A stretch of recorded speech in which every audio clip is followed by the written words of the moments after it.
By 1935 and 1936, the Dust Bowl had squeezed the last remaining strength from thousands of farming families. Their cattle were gone, their crops were dead, their savings disappeared, and their children coughed blood from dust pneumonia.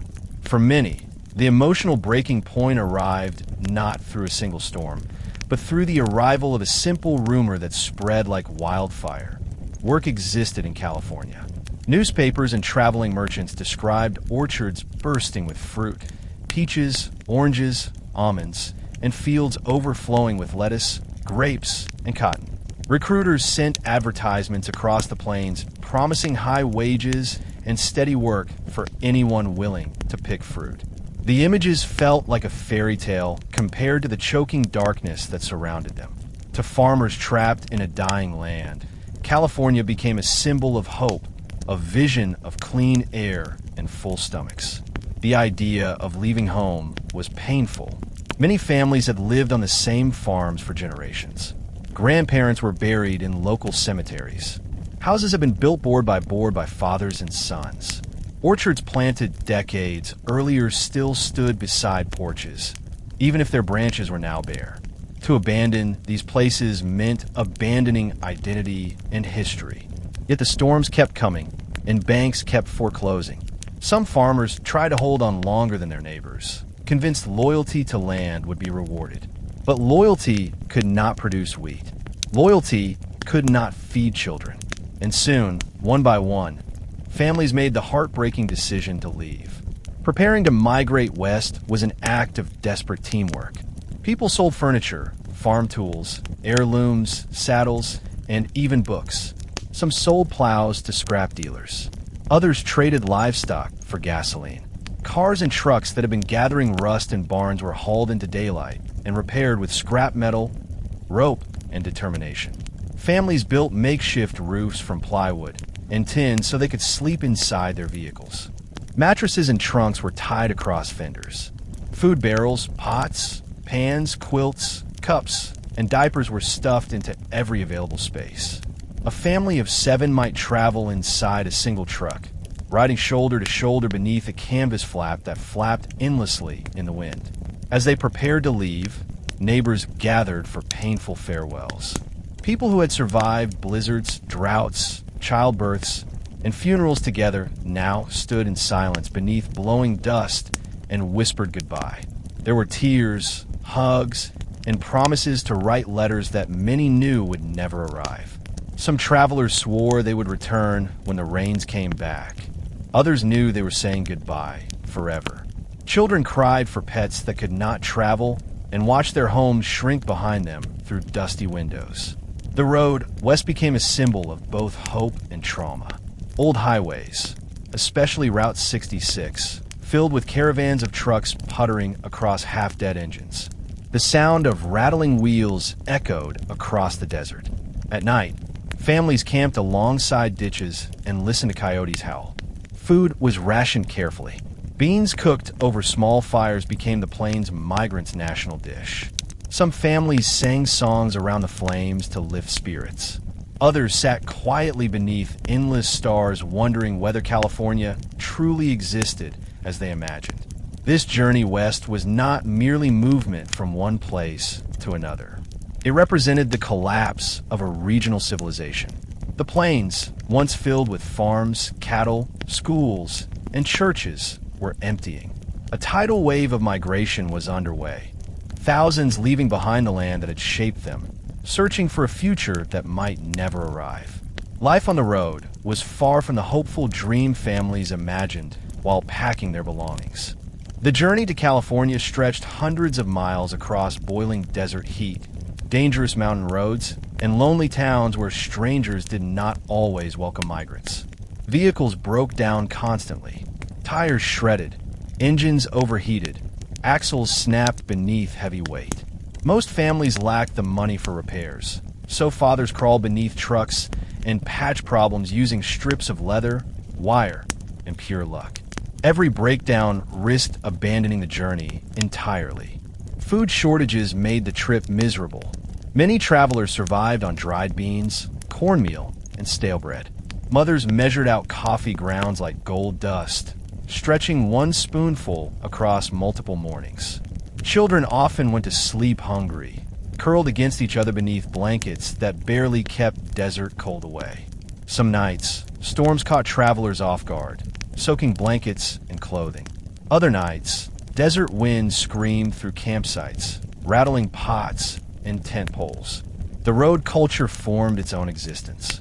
Families camped along riverbanks and behind gas stations. They built fires beside strangers who shared similar stories. These camps became temporary communities, filled with laughter, storytelling, singing, and the exchange of broken dreams. People traded information. Which states offered relief food? Which stretches of road held danger? Which farms might need workers? Musicians brought harmonicas and guitars. Men repaired shoes for neighbors. Women sewed patches into children's clothing. Teenagers watched roads for incoming storms. But there was also tension. Some travelers stole food or gasoline. Others arrived sick.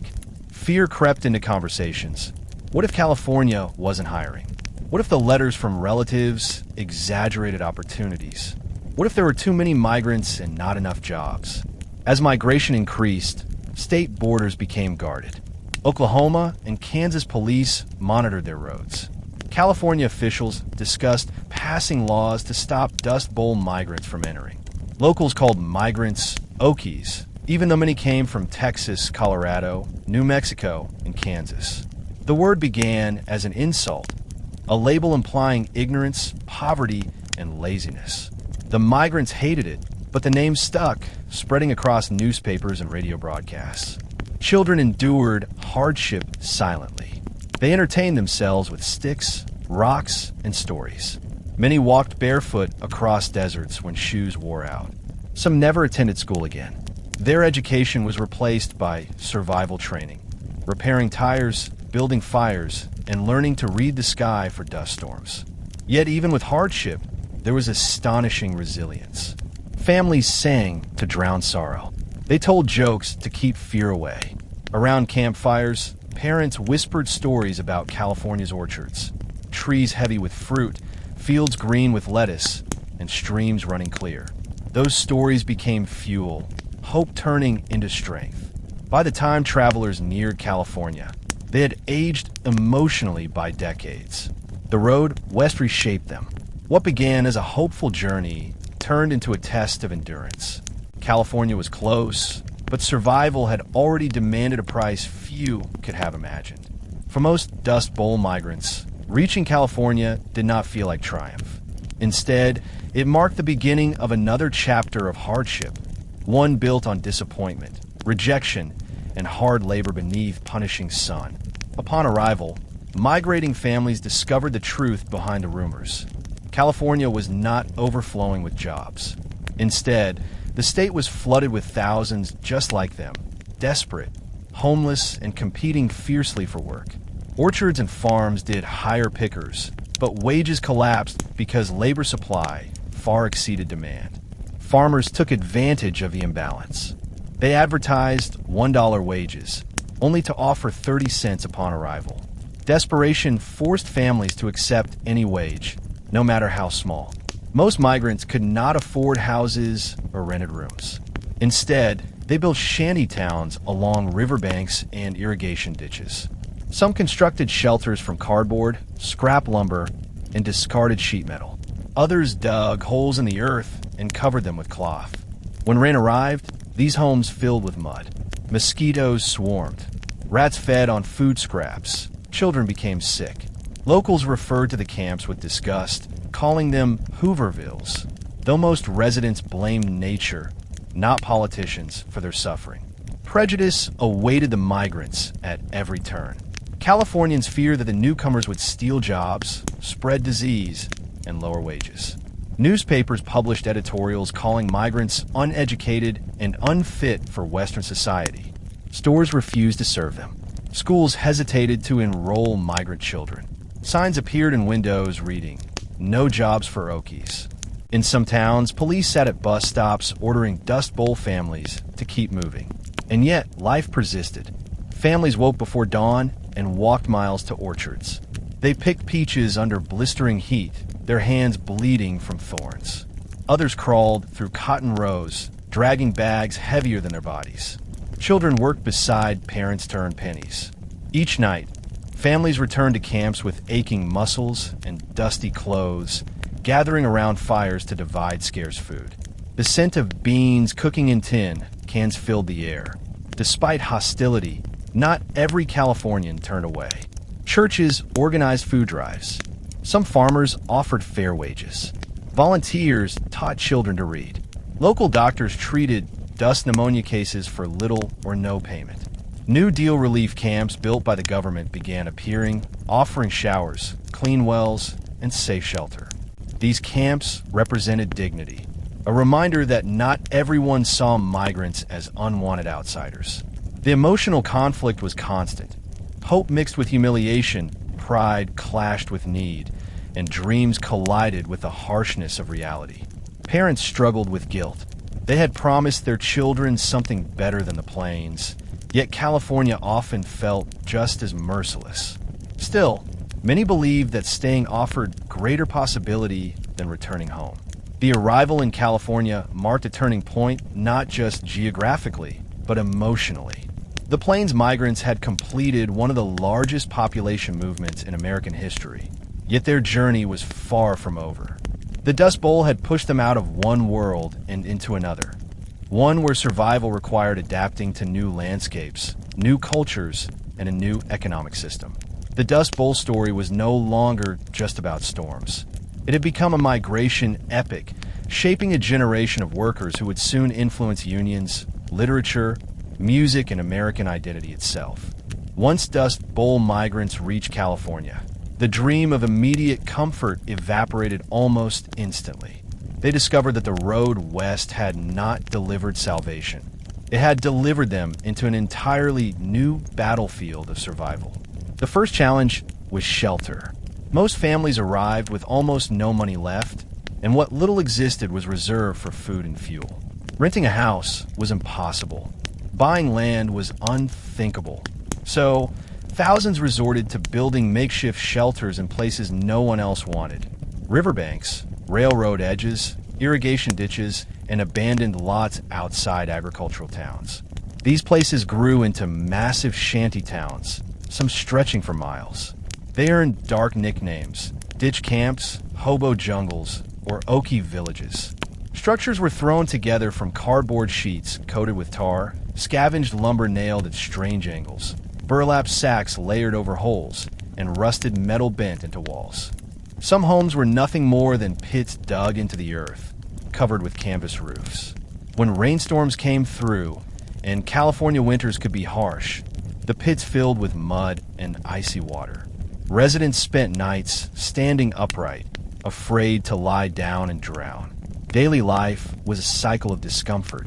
Without running water, families washed clothing in polluted rivers and dried them over branches. Without electricity, nights were lit by lanterns and moonlight. Bathrooms did not exist.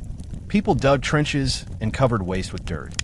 The smell of human waste mixed with smoke from hundreds of cooking fires, forming a scent migrants never forgot.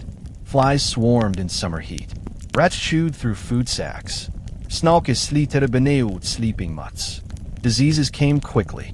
Typhoid fever, lice infestations, influenza, tuberculosis, and dust pneumonia spread through families living shoulder to shoulder. Doctors rarely visited these camps, and when they did, they often lacked medicine. Children suffered the most. Many walked barefoot on cold ground, wearing clothes that had not fit them properly for years. Socks were shared between siblings. Shirts were patched until they resembled quilts. Hunger thinned cheeks and darkened eyes. But within the bleakness, a strange form of community emerged. Residents shared food when they could. Mothers traded recipes and cloth. Men swapped repair skills. Musicians wandered camp lanes with guitars, transforming sorrow into song. Children created play worlds out of scrap lumber and rusty wheels. Some women organized teaching circles for young children who could not enroll in town schools because local districts resisted admitting migrant kids they believed would soon leave again. Still, Survival required navigating humiliation.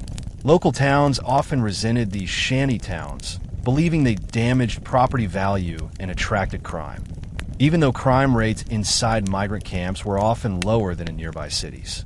Welcome to History Teller YT, the place where forgotten worlds breathe again. Today, we travel back to one of the darkest, most unforgettable chapters in American history, the Dust Bowl. Imagine this. Fields once rich with golden wheat turned into endless oceans of dust. Families who woke up hopeful every sunrise suddenly fought storms that swallowed their homes, their crops, their breath, and sometimes even their dreams. This is the story of how nature punished human pride, how entire states turned into deserts overnight, and how thousands of Americans, known later as Okies, began the greatest migration inside the United States, desperate to survive. For the next journey, you will step into a world of choking black skies, rumbling dust storms like walls of smoke, and families who tried to hold on to faith when every sign told them to give up. You will hear about children who grew up coughing dust instead of laughing in playgrounds, mothers who covered babies while storms hammered their houses, fathers who cried silently over empty fields that once fed their families. You will meet people who left everything behind: homes, identity, land, and traveled west with nothing except old trucks, homemade maps, music for comfort, and hope for California sunshine. You will see how government policy, science, soil conservation, photography, religion, labor movements, and music reshaped the nation forever. The Dust Bowl is not just history. It is a mirror showing who we were, who we are, and who we may become again if we ignore the lessons of the past. If you are ready to understand how climate, courage, community, science, love, and survival came together to rewrite American life, then stay with us till the end. Because what you are about to hear is not only a story about storms. It is a story about people. It is a story about a nation reborn. It is a story you will never forget. This is the Dust Bowl, and you're watching History Teller YT. Before the skies turned dark and the soil of the Great Plains began to blow away, there was a different picture of America. A picture filled with optimism, patriotism, and the belief that the land could never fail its people. In the early 1900s, as the nation moved toward industrial power, the Great Plains region stood as the agricultural backbone of the United States. States like Texas, Oklahoma, Kansas, Colorado, and New Mexico were vast stretches of prairie land that farmers believed could provide endless harvests. The plains were treated like a natural treasure chest, just waiting to be opened. Yet few people understood that what looked like unlimited opportunity was, in fact, a fragile ecological system that required careful balance. For centuries before white settlement, indigenous tribes, such as the Comanche, Kiowa, and Apache lived upon the plains by respecting the land's limitations. They moved with the seasons, hunted bison, and avoided deep plowing, knowing the soil was thin. When American settlers arrived in huge numbers, especially after the Homestead Act of 1862, they brought with them a different philosophy: break the ground open, grow wheat, and grow wealth. Between 1900 and 1929, millions of acres were plowed up, and the old prairie grasses that had anchored the soil during windstorms were destroyed. Nobody imagined this would lead to catastrophe. Most believed that rain follows the plow, a popular myth claiming that farming itself would magically change the climate. By the 1920s, tractors replaced horses, farming became industrial, and wheat prices soared because of World War I.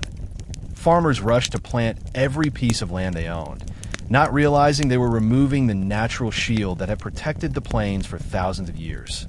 They cut through the sod, they uprooted native roots, and they left bare soil exposed under the sun. For a while it worked. There were years when harvests were record-breaking. Money flowed, towns grew, and newspapers called the Great Plains the new American Eden. But beneath this rising success, the environment was weakening. Every plowed acre increased soil vulnerability. Every cut blade of grass reduced protection. The people harvesting wealth did not see the silent danger building beneath their feet. The prosperity fed confidence, but also fed blindness. Nobody expected that a combination of failing soil structure, aggressive wind cycles, new machinery, and a dramatic climate shift would turn this agricultural paradise into a disaster zone. Yet the seeds of destruction had already been planted, long before the Dust Bowl storms arrived. The arrival of the Great Depression in 1929 did not merely strike the cities and banks. It struck the heart of rural America just as deeply. The wheat boom had already begun to weaken a year before, when overproduction drove prices downward. Families who had borrowed money to expand farms suddenly found themselves trapped in debt. They needed to plant more wheat to survive, but planting more wheat only drove prices lower. It was a vicious cycle, and no government safety net existed to break the fall. Banks began foreclosing on farms. Local economies collapsed. When the stock market crashed, grain markets collapsed with it.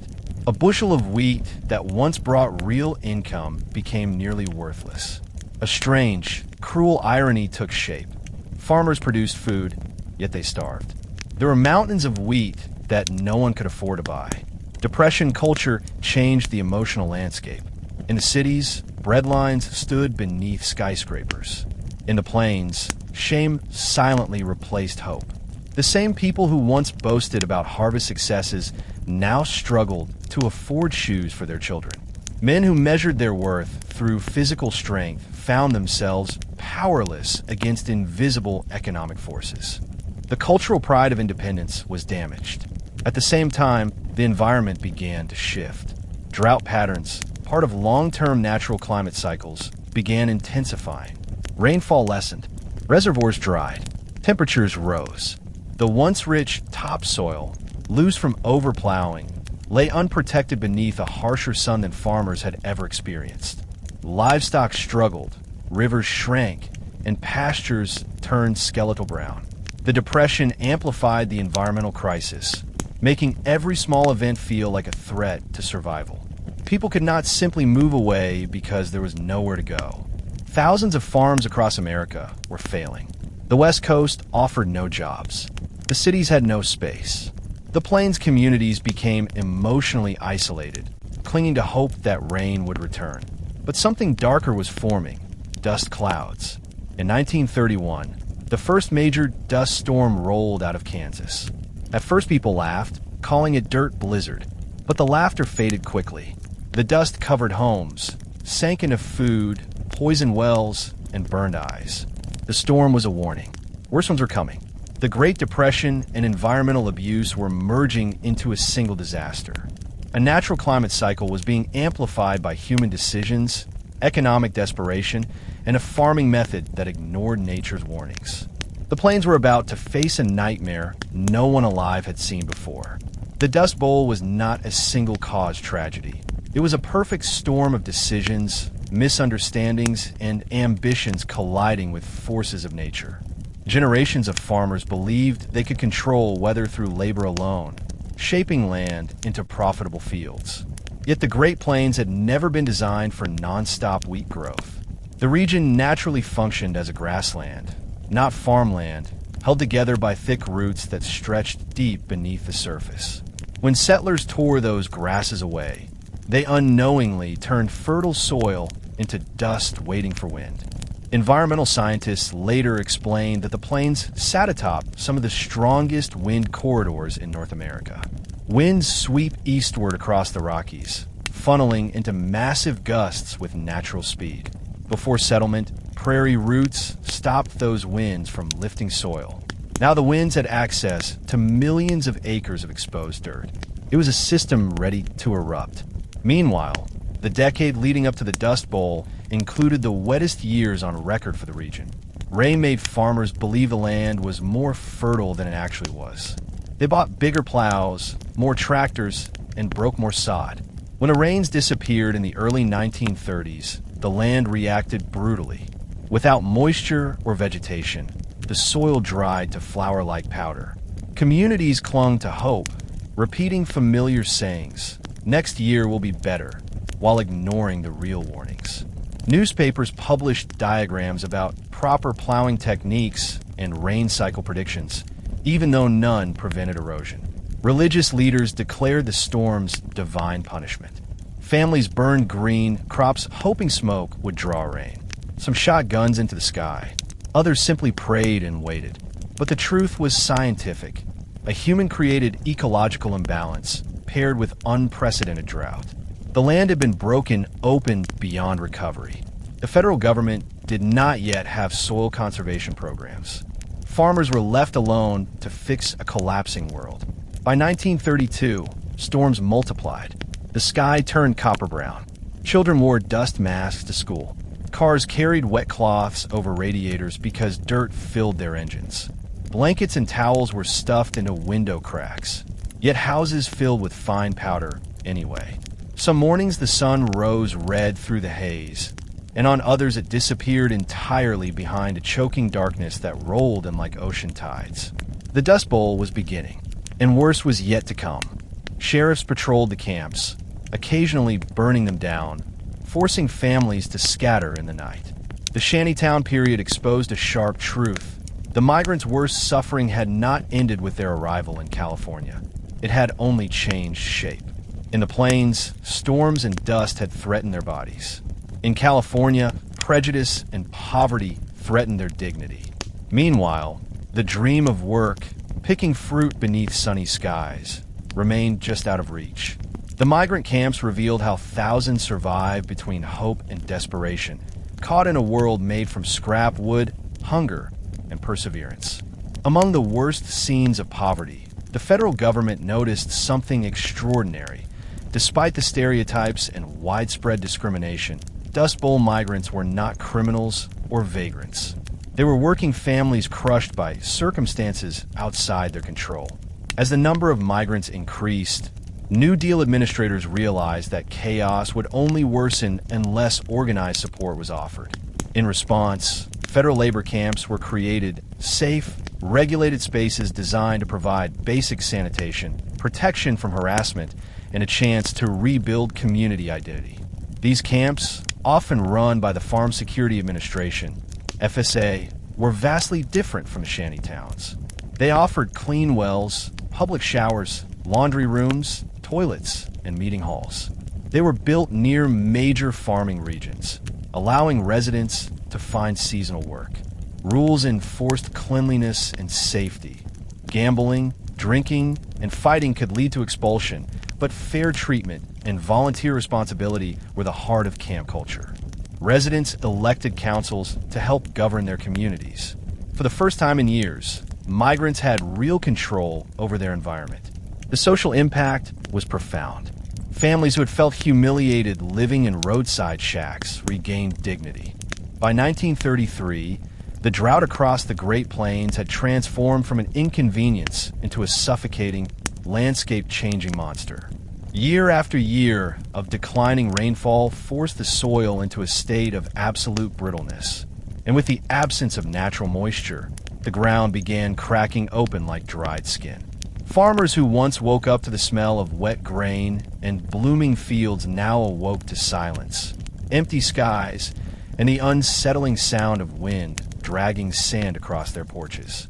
The local newspapers, desperate to maintain morale, tried reporting optimistic forecasts, but what the residents saw outside their windows told the truth.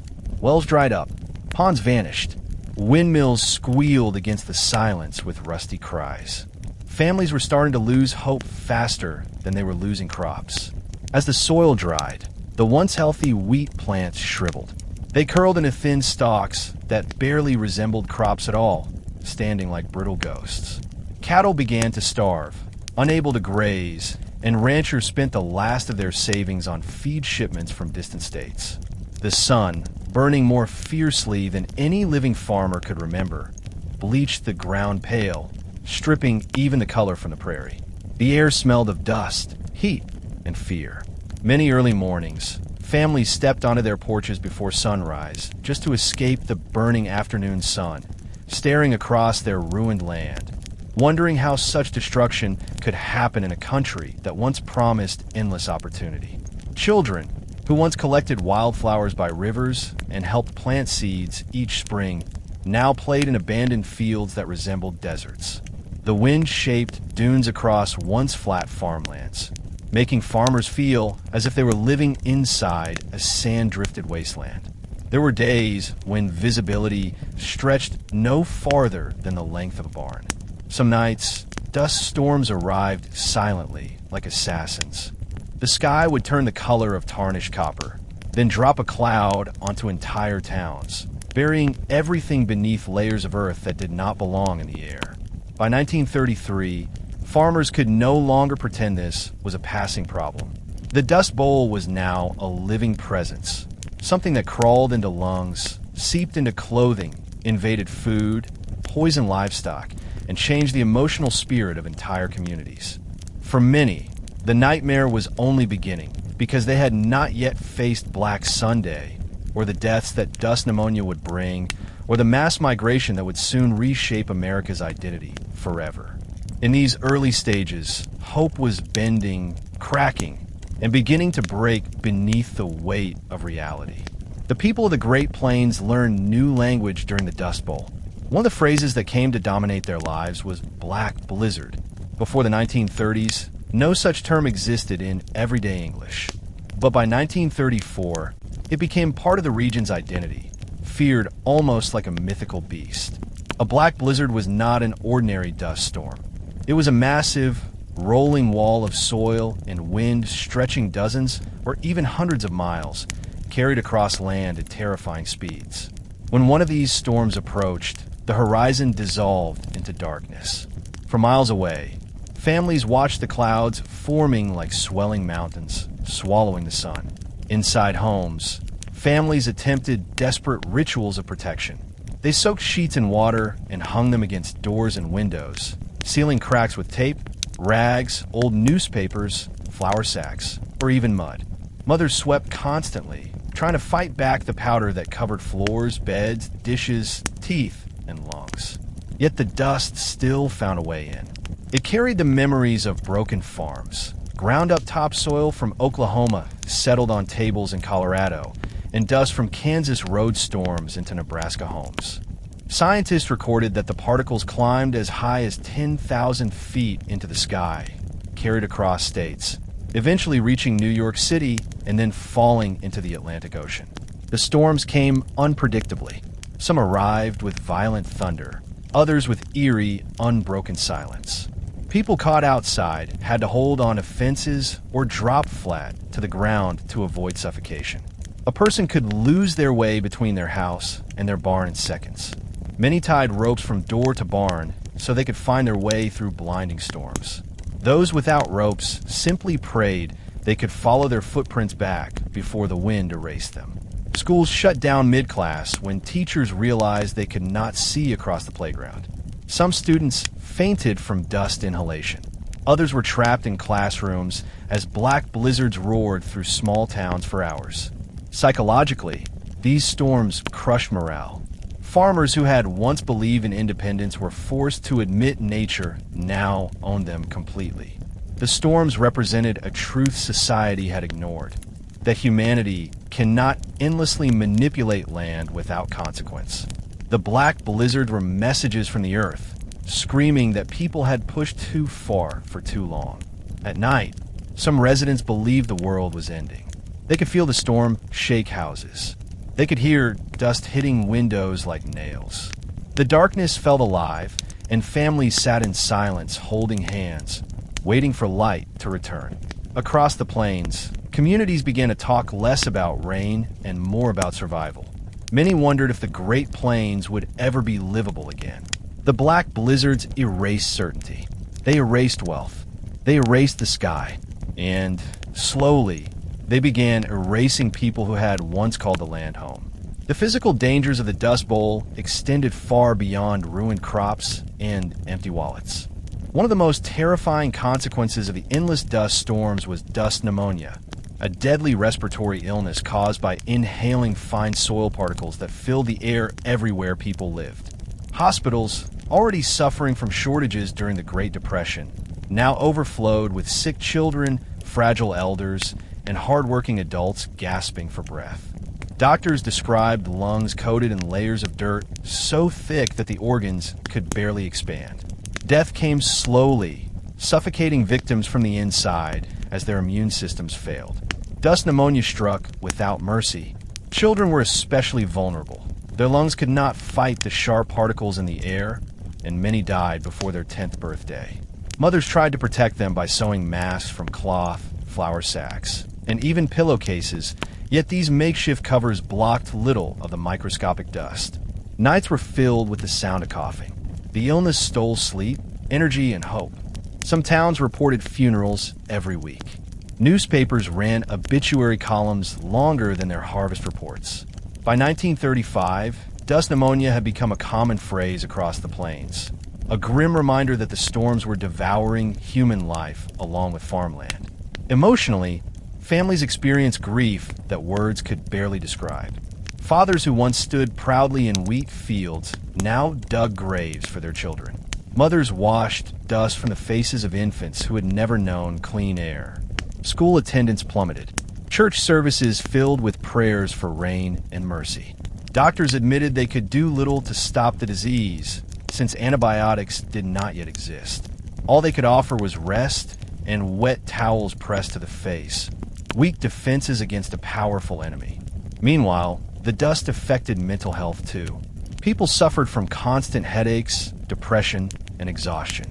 Some individuals, overwhelmed by the loss of homes and family members, took their own lives.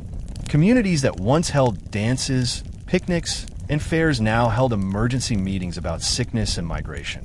The environment was turning towns into ghost colonies. Dust pneumonia revealed the true cost of the disaster. It was not merely the economic ruin of farms or the destruction of crops. It was the erasure of family lines, memories, and futures. Children who might have become teachers, doctors, and farmers never got the chance. The storm stole breath, sunlight, and identity. And with each grave filled, the question grew louder. How much longer could people endure living inside a storm that killed both land and lungs? Life on the Great Plains had always revolved around community. Before the Dust Bowl, local schools, churches, and town halls formed the cultural heart of rural identity. Schoolhouses were places where children learned to read, sang patriotic songs, and carried lunch pails filled with homemade bread. Churches hosted potlucks and weddings. Preachers baptized newborns in small rivers.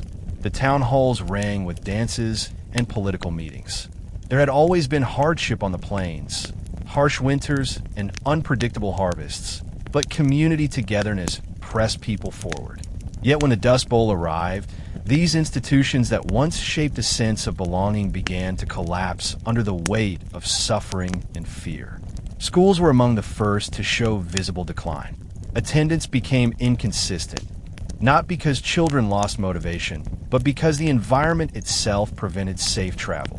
Black blizzards frequently struck without warning, sometimes rolling in during school hours, trapping students inside buildings until dawn.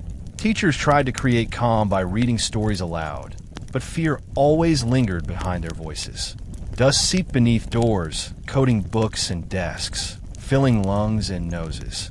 Some classrooms required students to wear damp cloths across their mouths through entire lessons. When a storm ended, parents would shovel dirt away from the school entrance before calling it safe enough for children to return home.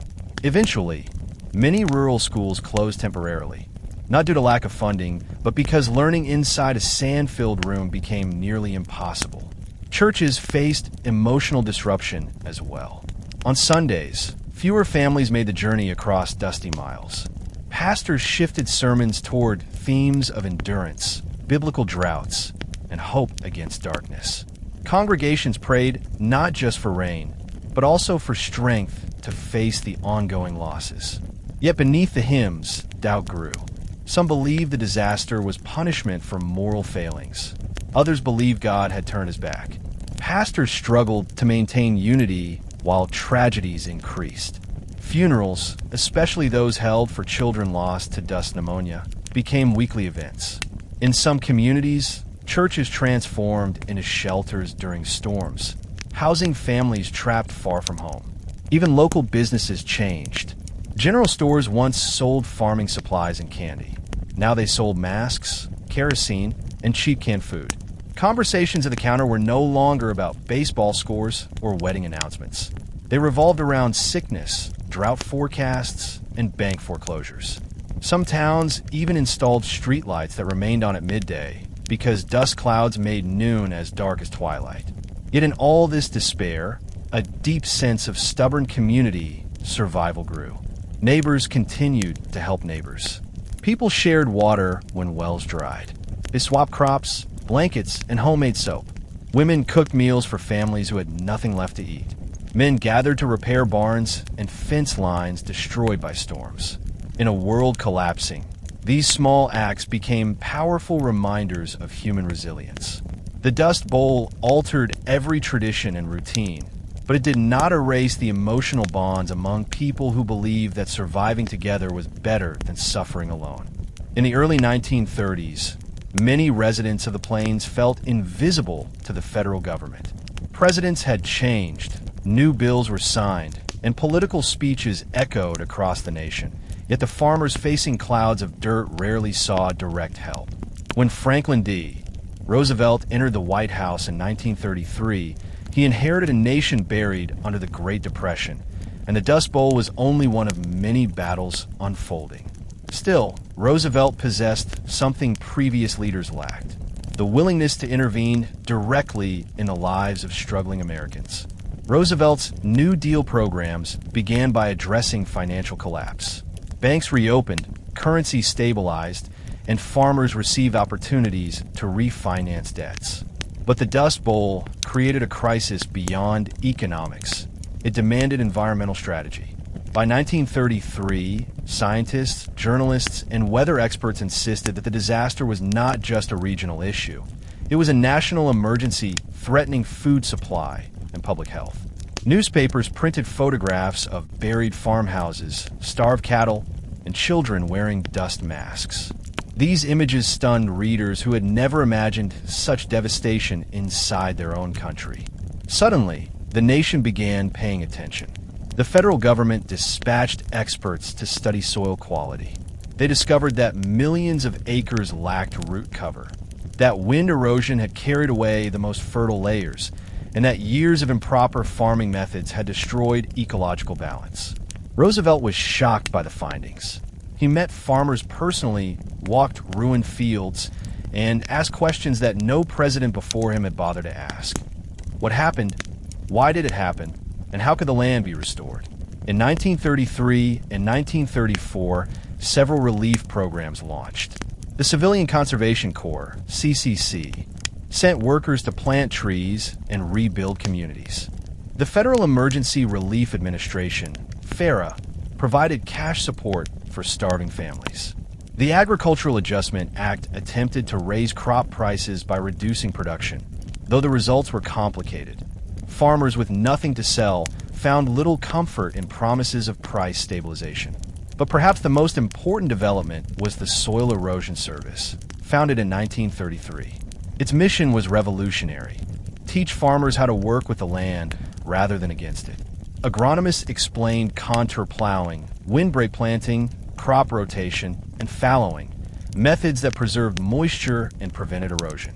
Many farmers resisted at first, feeling judged by outsiders who did not know the land. But as conditions worsened, more began to listen. Government involvement marked a turning point. For the first time, farmers felt someone was fighting beside them. Although the storms continued, and although new policies could not reverse years of destruction overnight, the presence of national concern brought emotional relief. The Dust Bowl was no longer a forgotten tragedy hidden beneath blowing soil. It had become part of the American story, recognized by leaders and citizens alike. The Dust Bowl reshaped family labor roles, especially for women, whose responsibilities grew heavier than ever before. Far beyond cooking and cleaning, women became the emotional and logistical center of survival. They managed households, cared for sick children, stretched limited resources, and held together families that might otherwise have collapsed under stress. Their labor, though often forgotten in historical writing, was a defining force that kept communities functioning. Every day, women woke before sunrise to beat back dust that accumulated overnight. They shook out sheets, swept floors, washed walls, wiped cabinets, boiled clothes, and scrubbed dishes, only to repeat the entire cycle hours later. It did not matter how clean a room became. The dust always returned. Some women mopped as many as 10 times a day. Windows were taped shut. Wet cloth rags were stuffed into every crack and keyhole. Flour sacks became dust screens. Bed sheets were washed so frequently that fabric thinned into transparency. Food preparation changed too. Gardens died early in the drought, forcing women to rely on canned goods or flour-based meals. They rationed salt, sugar, and yeast. Many families survived on biscuits, beans, and weak coffee. Children cried for milk that no longer existed because cows were drying up from hunger. Some women learned to stretch ingredients by adding weeds or powdered grain fillers to bread dough. While these meals lacked nutrition, they kept families alive for another day. Healthcare rested largely in women's hands as well. They monitored fevers, mixed herbal teas, and sat beside children coughing blood from dust pneumonia. Women stayed awake through long nights, rocking infants and whispering soothing words to teenagers who feared the future. They sewed masks, patched clothing, and mended quilts to prevent cold winds from entering homes. Emotionally, women carried the psychological burden of family morale. When husbands fell into despair over failed crops, wives encouraged them not to abandon hope. They reminded their children of better times, taught songs, held small celebrations on birthdays, and created pretend games where children imagined rainstorms. These emotional acts kept communities from falling into total hopelessness. Many women also stepped into new roles outside the home. They became teachers, seamstresses, telephone operators, cooks, and laundresses to earn extra pennies. They traded bread for milk, sewing repairs for eggs, babysitting for firewood. Their creativity formed an underground economy built on trust rather than money. Though history often highlights male farmers and government policy, it was women who controlled the rhythm of daily survival. They stood inside houses filled with dust, heat, hunger, and sorrow, and still managed to preserve dignity and love. Their strength held families together long enough for future relief programs to take shape. Without their labor, much of the Plains population would not have survived as long as they did. By 1934, the transformation of the Southern Plains landscape had moved far beyond human repair. What had once been fertile prairie covered with thick-rooted buffalo grass now looked like a battered wasteland of drifting dunes, cracked clay, and lifeless fields. The natural ecosystem, which had evolved for thousands of years to withstand violent storms and drought cycles, had finally collapsed under the weight of modern agriculture. Biologists and farmers began to realize, with dawning horror, that the ecological destruction was not temporary, it was generational. Soil that had blown away could not simply be replaced, and the grasses that once protected the land seemed nearly impossible to regrow under such conditions. It was as if the earth itself had been peeled open and left to bleed out under the sun. Prior to white settlement, the Great Plains had been home to enormous bison herds and fire-tolerant grasses that maintained moisture deep below the surface. These grasses were not just plants. They were anchors that held millions of tons of soil in place. When settlers plowed them under, they unknowingly removed a crucial environmental foundation. Now, with the drought scorching the region, the absence of grass cover allowed topsoil to rise and swirl, feeding every new storm like fuel thrown on fire. Massive wind gusts, strengthened by mountain currents and intensified by lack of humidity, had completely free access to the loose earth. The farms that once fed the nation now fed the sky instead. Children who had suffered the ridicule of city schools found organized classrooms taught by volunteers. Mothers, after years of washing clothes in polluted rivers, now had wash basins and wringers. Fathers met other men who shared their heartbreak and determination. These camps were places where laughter returned, even if only briefly. However, the camps also generated conflict. Local Californians viewed them as magnets for outsiders. Counties complained that camps attracted undesirable populations and weakened wage systems. Newspapers stirred fear by calling the camps hotbeds for communism or unionization. Sheriffs harassed residents, watching roads for reasons to arrest migrant men. Inside the camps, cultural differences surfaced. Migrants came from various states, and though outsiders labeled them all Okies, they brought different dialects, foods, religions, and values. Texans sometimes clashed with Oklahomans. Kansans debated farming techniques with New Mexicans. Leadership elections created rivalries. Even within families, generational conflict emerged. Teenagers shaped by the road rejected the old traditions of their parents, embracing a grittier worldview born from poverty. Yet the camps also became seeds of political education. Government officials taught farmers how to read loan documents and how to protect themselves from dishonest labor contractors. Community meetings became spaces where workers shared knowledge of fair wages and union organizing. Some historians later argued that these camps helped spark farm worker movements in later decades. In these places, the identity of the migrant evolved. They were no longer just refugees from ecological disaster. They became workers, organizers, parents, musicians, storytellers, and citizens fighting for recognition. The camps did not erase suffering, but they reintroduced choice, respect, and self-governance. Scientists from the newly formed Soil Erosion Service traveled through the region, taking photographs and meticulous notes. What they found shocked them. Canyons split through fields, forming deep trenches where wind had carved the land away grain by grain. Rainwater, on the rare occasions it arrived, could not soak into the ground because the soil surface had hardened into something like pottery. Water simply ran off, carrying more dirt with it. Plains rivers shrank, some vanishing entirely. Groundwater tables dropped. Tree roots dried into brittle skeletons. Wildlife fled or starved.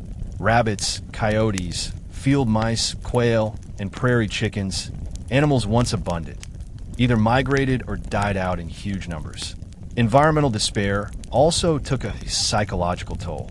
Farmers accustomed to thinking of their land as something permanent now saw it disappear with every storm.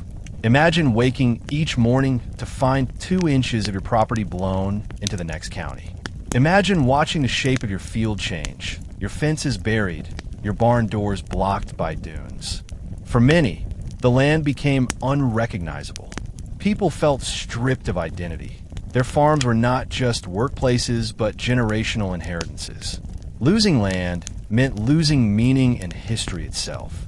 Scientists warned that it might take decades, perhaps centuries, to rebuild soil quality, even if rain returned.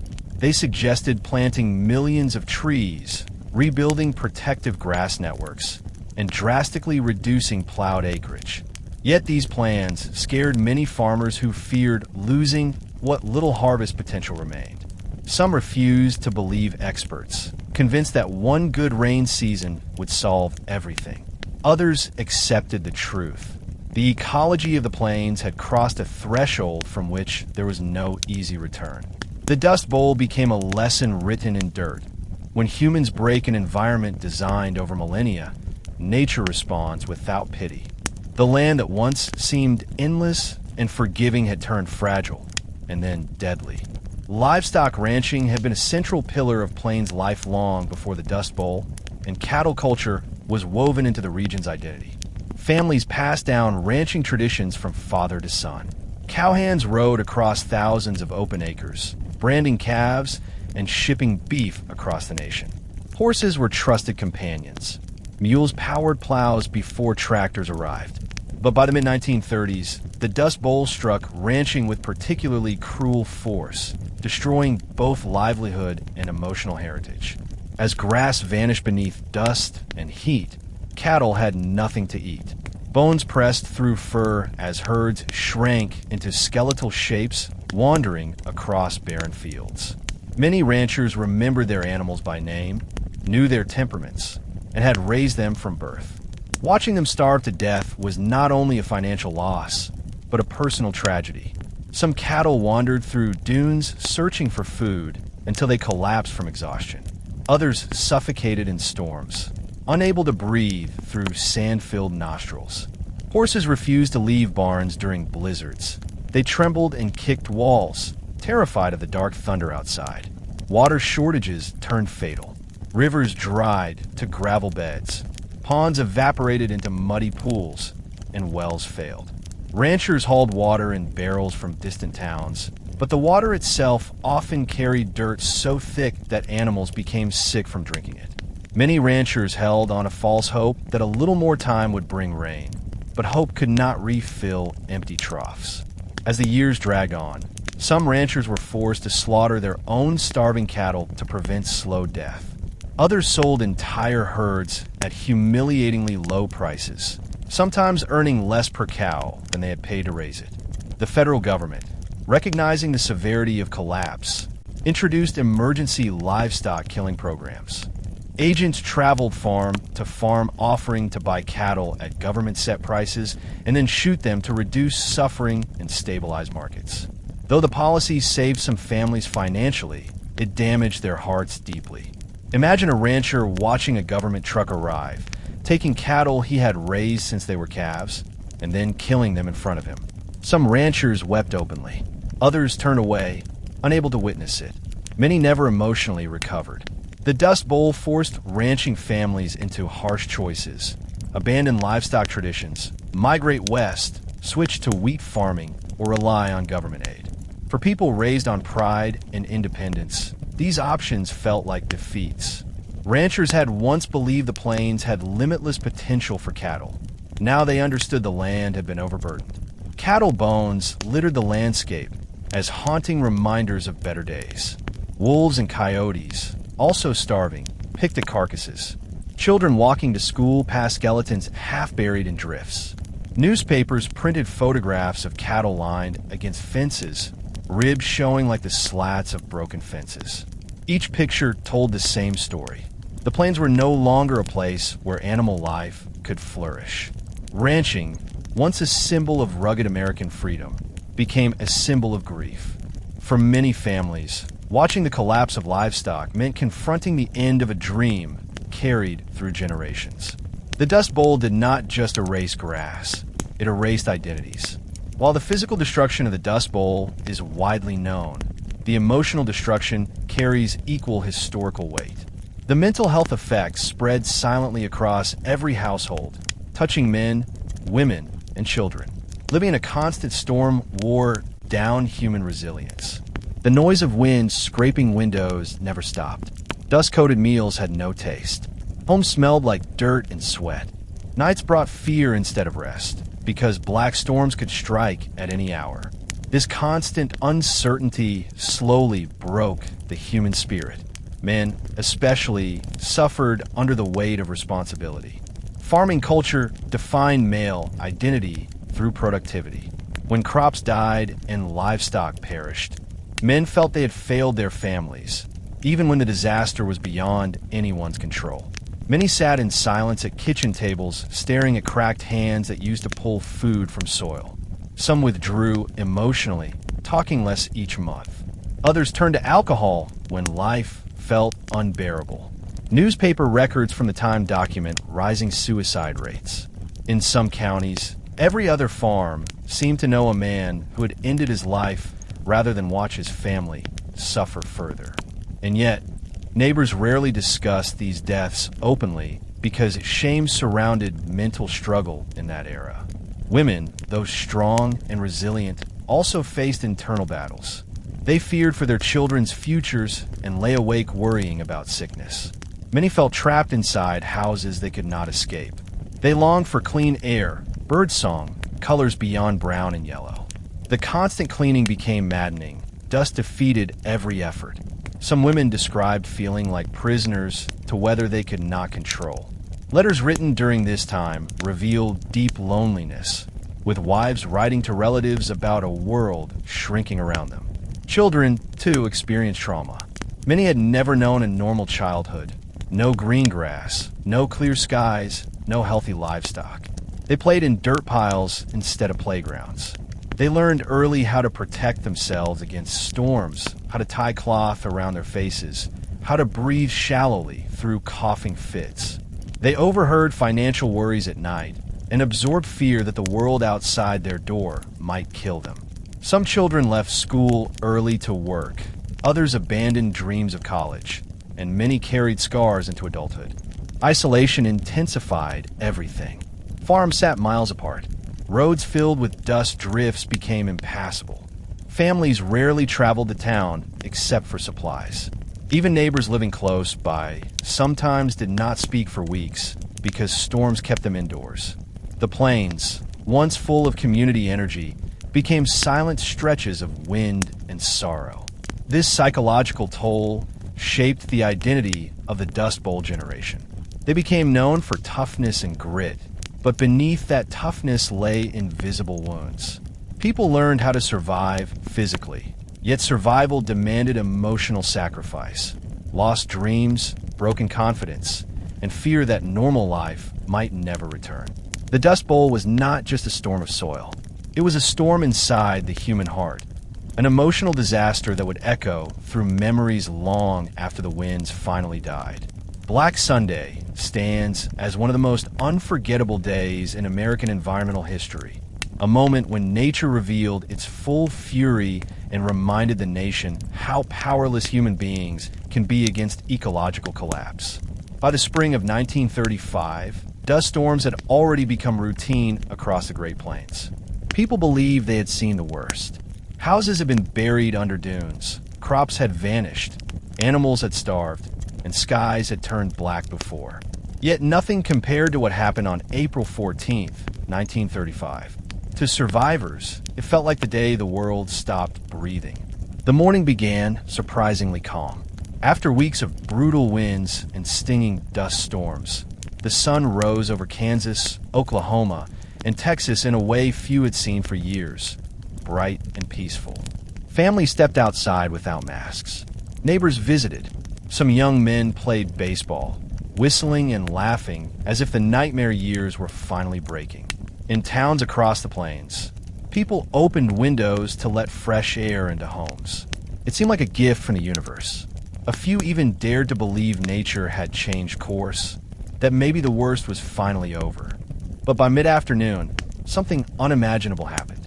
The temperature dropped sharply, and winds shifted direction. Birds fell silent. Even the livestock seemed restless, as if they sensed a coming danger that humans still could not see. At around 4 p.m., riders on the horizon saw what looked like a tall, dark curtain rising from the northwest. At first, it resembled a storm cloud or distant wildfire, but the shape grew too fast and too large. Soon the entire horizon was swallowed by a boiling wall of black soil stretching hundreds of miles wide and thousands of feet tall.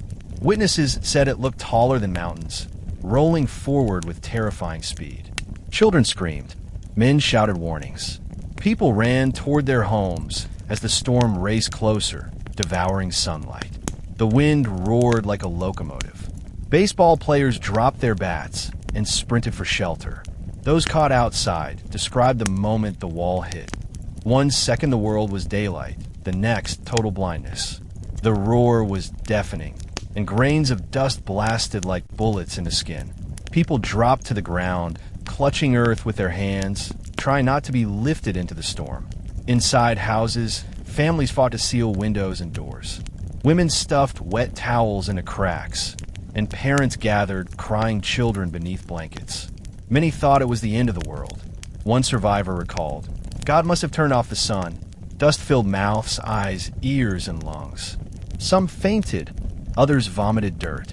The storm turned kitchens into caves of darkness, even with lamps burning. Across Oklahoma and Kansas, thousands of families kneeled on floors praying. The storm lasted hours. When it finally passed, silence returned like a ghost. Outside, the world looked transformed. Towns buried in new layers of soil. Fences vanished. Power lines coated inches thick, and cars stranded in fields where drivers had never expected danger. The psychological blow was devastating. People realized their land had not merely been damaged, it had been conquered. Scientists later calculated that Black Sunday carried more dirt into the air than any storm previously recorded on the plains. It blotted out the sun from Oklahoma to Missouri, Trains were halted, roads closed, and medical systems overwhelmed by dust pneumonia cases. Black Sunday became the defining image of the Dust Bowl, the moment that forced the federal government and the American public to accept the event as an unparalleled ecological crisis. After that day, nothing about the plains would ever feel safe again. Before Black Sunday, many Americans living outside the Great Plains saw the Dust Bowl as a regional hardship. Tragic, yes, but distant and perhaps exaggerated. A common national belief was that the plains farmers simply needed to work harder, plant smarter, or wait for rain. Some viewed the suffering as the result of poor planning rather than a national emergency. But Black Sunday shattered that distance. Newspapers across America printed photographs of the monster storm, while radio announcers described skies going dark at 4 in the afternoon and people choking on dust inside sealed homes. Suddenly, the Dust Bowl was not just a local tragedy, it was a national shock. In cities like Chicago, New York, and Philadelphia, readers gasped at images showing a black wall sweeping across Oklahoma like a living creature. Editorial writers compared the storm to doomsday. Church leaders called it a divine warning. Politicians who had once downplayed the crisis received floods of letters demanding urgent intervention. Many Americans asked themselves how such devastation could exist within their own country, a land built on technological innovation and agricultural triumph. The timing mattered too. The United States was already struggling with the economic collapse of the Great Depression. Bread lines stretched for blocks. Factories were shutting down. Millions were unemployed. Black Sunday revealed that the tragedy was not limited to big cities. Rural America was dying in different ways, by wind instead of hunger, by dust instead of layoffs. The nation began to understand that the Great Plains were hemorrhaging families, resources, and future potential. Radio broadcasts describing the storm also changed public opinion. One reporter famously said, "It was as though the sky itself were falling to earth." His voice broke on air, and listeners heard the weight of truth behind his words. People who had never seen a dust storm suddenly felt its terror enter their living rooms through radio static. Black Sunday also opened the public's eyes to governmental responsibility. Scientists published early reports proving the disaster was not just the result of natural drought cycles, but also of soil mismanagement, reckless plowing, and overfarming. Americans realized that their agricultural success had been built on the silent destruction of the prairie system. Many admitted that new policies and environmental science were necessary to prevent future catastrophe. This represented a massive cultural shift, because until that point, many saw farming as a completely independent profession untouched by federal obligation. In Washington, the photographs and eyewitness accounts shocked officials. Lawmakers who hesitated to fund soil conservation immediately changed course. Roosevelt read multiple reports describing the storm and demanded swift action. In the months following, conservation programs accelerated, federal loans expanded, and the government took unprecedented responsibility for land management. Without Black Sunday, many of these changes would have moved far slower, and the plains might have become permanently abandoned. The cultural shift extended to how the United States viewed climate and environment. Many Americans began questioning long-held beliefs that nature could be mastered through technology alone. The Dust Bowl revealed the limits of human control. It forced the nation to face uncomfortable truths about land, weather, and scientific planning. Thus, Black Sunday was not merely a terrifying storm. It was a turning point in national consciousness, pushing a reluctant country toward responsibility, empathy, and scientific reform. The people who lived through Black Sunday carried memories of that day for the rest of their lives. Survivors described it not just as a physical event, but as a spiritual scar, one that remained vivid decades later. Many compared it to war, saying the storm felt like an enemy army marching across the plains. Others recalled the storm with trembling voices, remembering the suffocating darkness and the screams of frightened children. One Kansas farmer recorded in his diary that he expected to die when the storm hit. His writing described the sound, a deep roar that drowned out voices, thunder, and even thought itself. He wrote that when he stumbled indoors, he could not see his wife standing 2 feet away. Another survivor remembered that dust filled her nose so completely she could smell soil in her breath for days afterward. Children who lived through the storm often described it as the most terrifying moment of their childhood. Many believed, in that moment, that the sun had been destroyed or the world had ended. Some clung to their parents beneath blankets, while others hid under tables, shaking violently. When the storm passed and light returned, children walked outside to find their yards buried under new dunes, their toys missing beneath dust, and their pets disoriented or gone. Those childhood memories shaped their personalities forever, teaching caution, resilience, and distrust of the land that once promised endless opportunity. Emotional trauma spread even to adults who had endured years of storms. The hopeful morning before Black Sunday had offered rare relief, and the sudden shift into disaster broke many spirits. People who believed they could endure anything realized that the land could still surprise them in horrifying ways. Some survivors said they stopped planning for the future after that day. They lived only to make it through each storm. Meanwhile, community relationships also changed. Neighbors talked more about leaving. Conversations once filled with farming plans and dreams instead focused on survival strategies or migration routes to California. Churches held counseling-like gatherings where people spoke openly about fear, guilt, and exhaustion. Pastors encouraged families to see the storm not as punishment, but as a challenge to overcome. But the emotional damage was too deep for words alone to fix. Black Sunday also strengthened family bonds. Children clung to parents.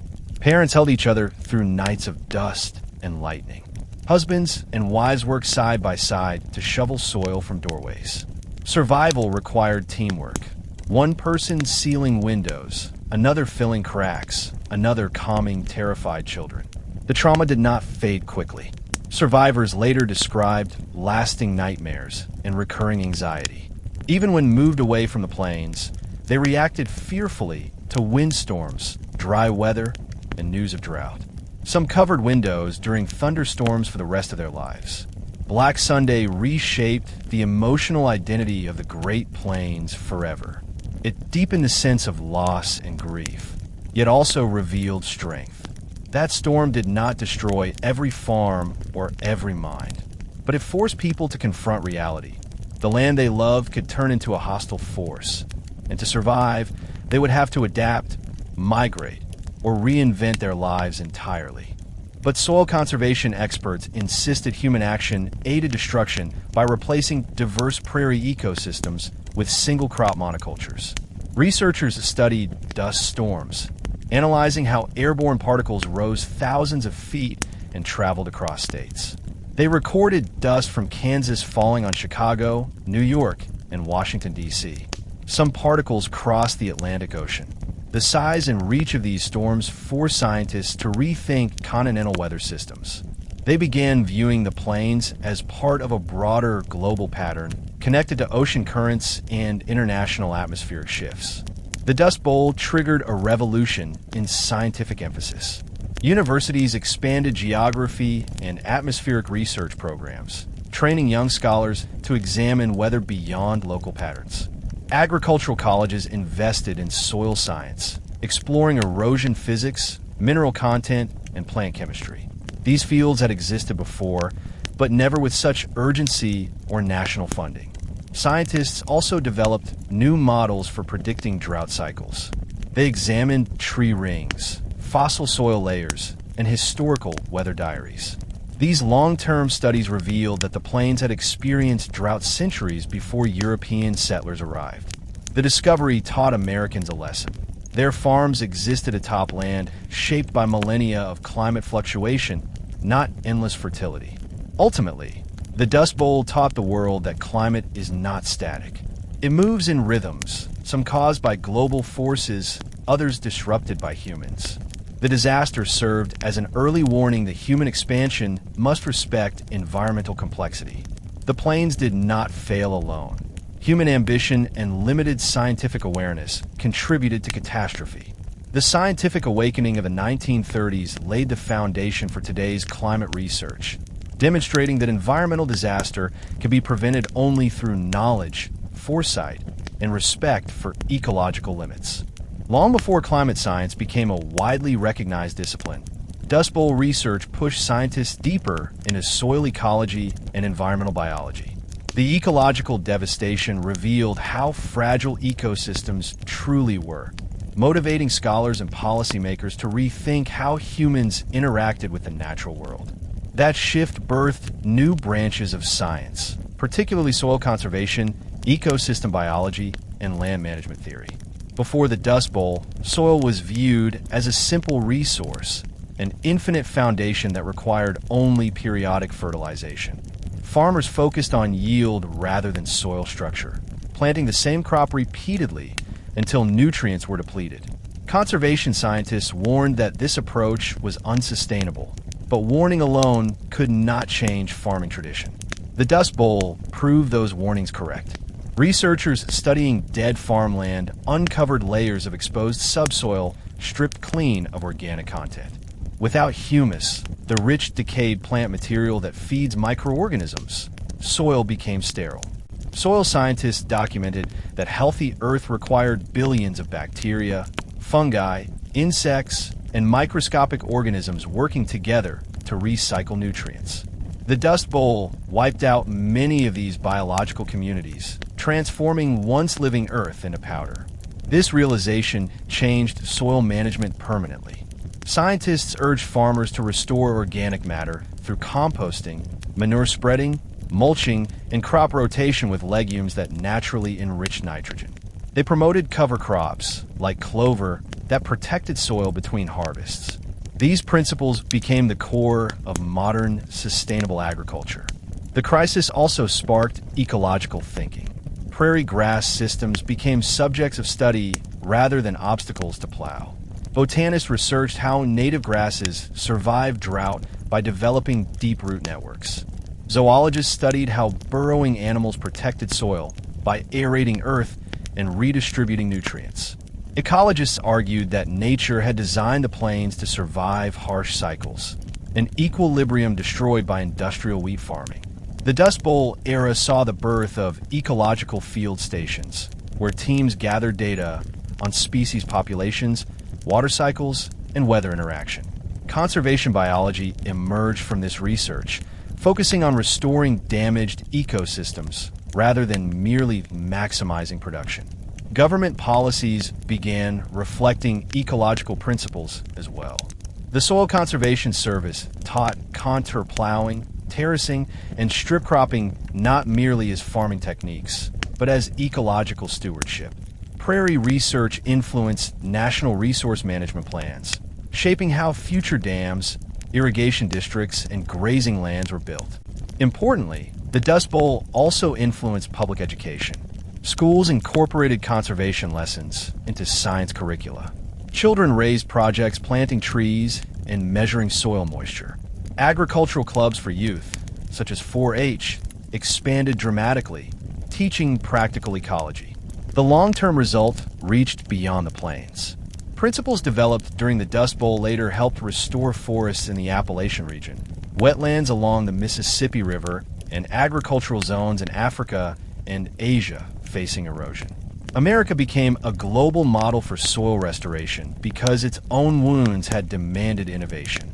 The Dust Bowl was not merely an environmental tragedy.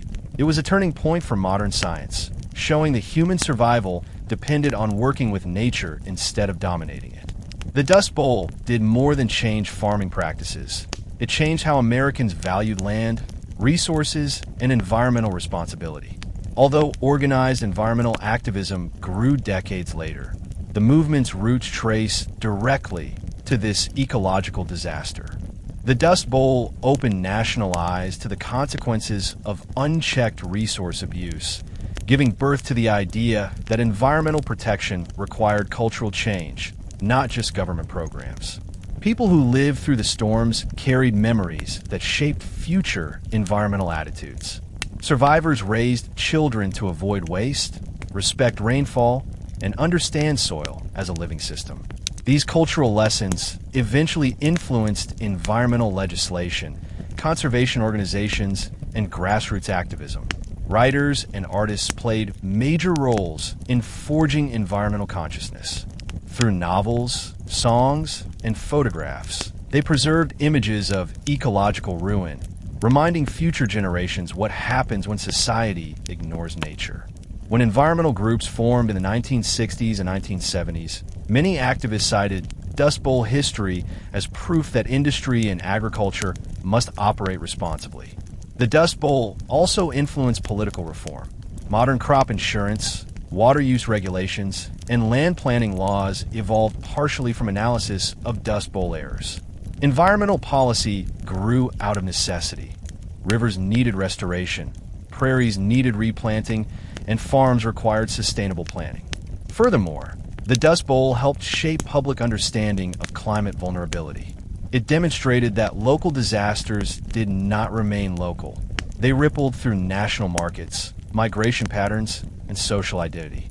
This principle later informed discussions about climate change, global warming, and resource scarcity. Academic programs in conservation and environmental studies emerged across universities, training future scientists and activists. Student researchers traveled to the plains to study dust strata, rainfall data, and erosion scars still visible decades after storms ended. By awakening awareness, the Dust Bowl taught America that progress must be balanced with responsibility. The disaster became a warning carved into national memory. Nature, though generous, cannot be endlessly exploited. The Dust Bowl was not only a decade-long catastrophe. It became a permanent fixture of American memory, shaping how people understood their nation, their land, and their cultural identity. Over time, the event evolved beyond raw history into legend, told in songs, novels, films, classrooms, and family stories. This transformation did not occur immediately. In the beginning, many survivors wanted to forget. They wanted to bury the trauma deep alongside the homes they lost. But as years passed and wounds softened, people realized their stories held value. They carried lessons worth preserving.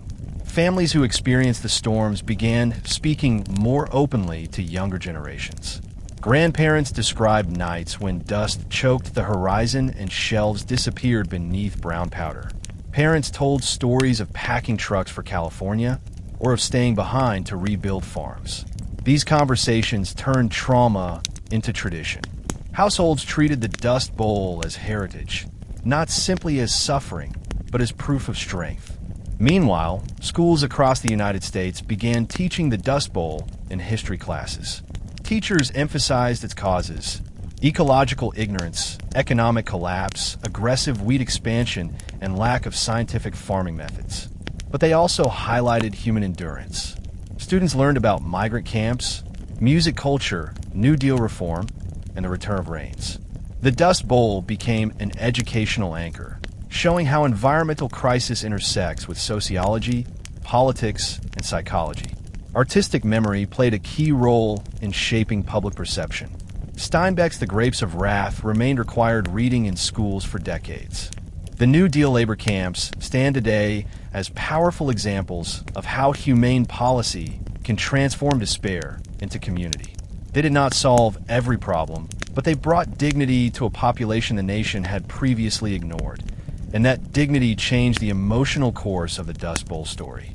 The migrants who left the plains were reshaped emotionally, physically, and culturally by the journey and by their lives in California.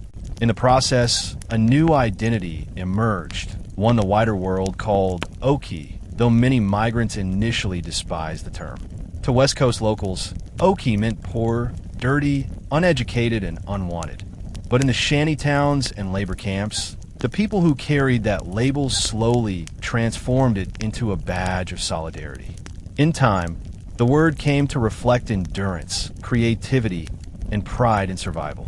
Music played a central role in shaping this new identity. Folk songs, country rhythms, and blues melodies drifted through camps at night. Families gathered around fires while someone plucked guitar strings or beat rhythms on wash basins. Lyrics told stories of drought, heartbreak, and hope. Out of these emotional landscapes would one day rise musicians like Woody Guthrie, who famously sang the Dust Bowl experience in a national consciousness. His songs, describing dust storms and worker struggles, helped transform Okies from nameless migrants into cultural icons. Food traditions evolved as well. The scarcity of ingredients pushed families to invent creative meals: flour and water biscuits, lard-fried bread, bean stews stretched across days. Simple dishes became comforting rituals that linked migrants to their past. Children later said the taste of cornbread reminded them of both hunger and love, an emotional duality that defined the Dust Bowl generation. Religion adapted to new realities. Camp gatherings often replaced formal church buildings. People prayed beneath stars, whispering thanks for survival rather than waiting for miracles. Ministers traveled between camps, holding open-air services. Hymns echoed through night air, voices shaking yet strong. Faith became practical rather than ceremonial, a force that helped families endure grief and uncertainty. Despite poverty, culture thrived. Men carved toys from scrap, wood for children. Women braided rugs from rags. Teenagers played baseball using sticks and rolled-up socks. People celebrated births, weddings, and even holidays with handmade decorations.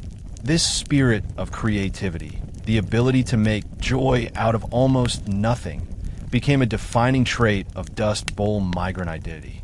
Resilience was their greatest legacy. Long days in fruit fields hardened muscles and tested wills. Families learned to stretch pennies beyond imagination. They developed networks of communication about job locations, wages, and dangerous employers.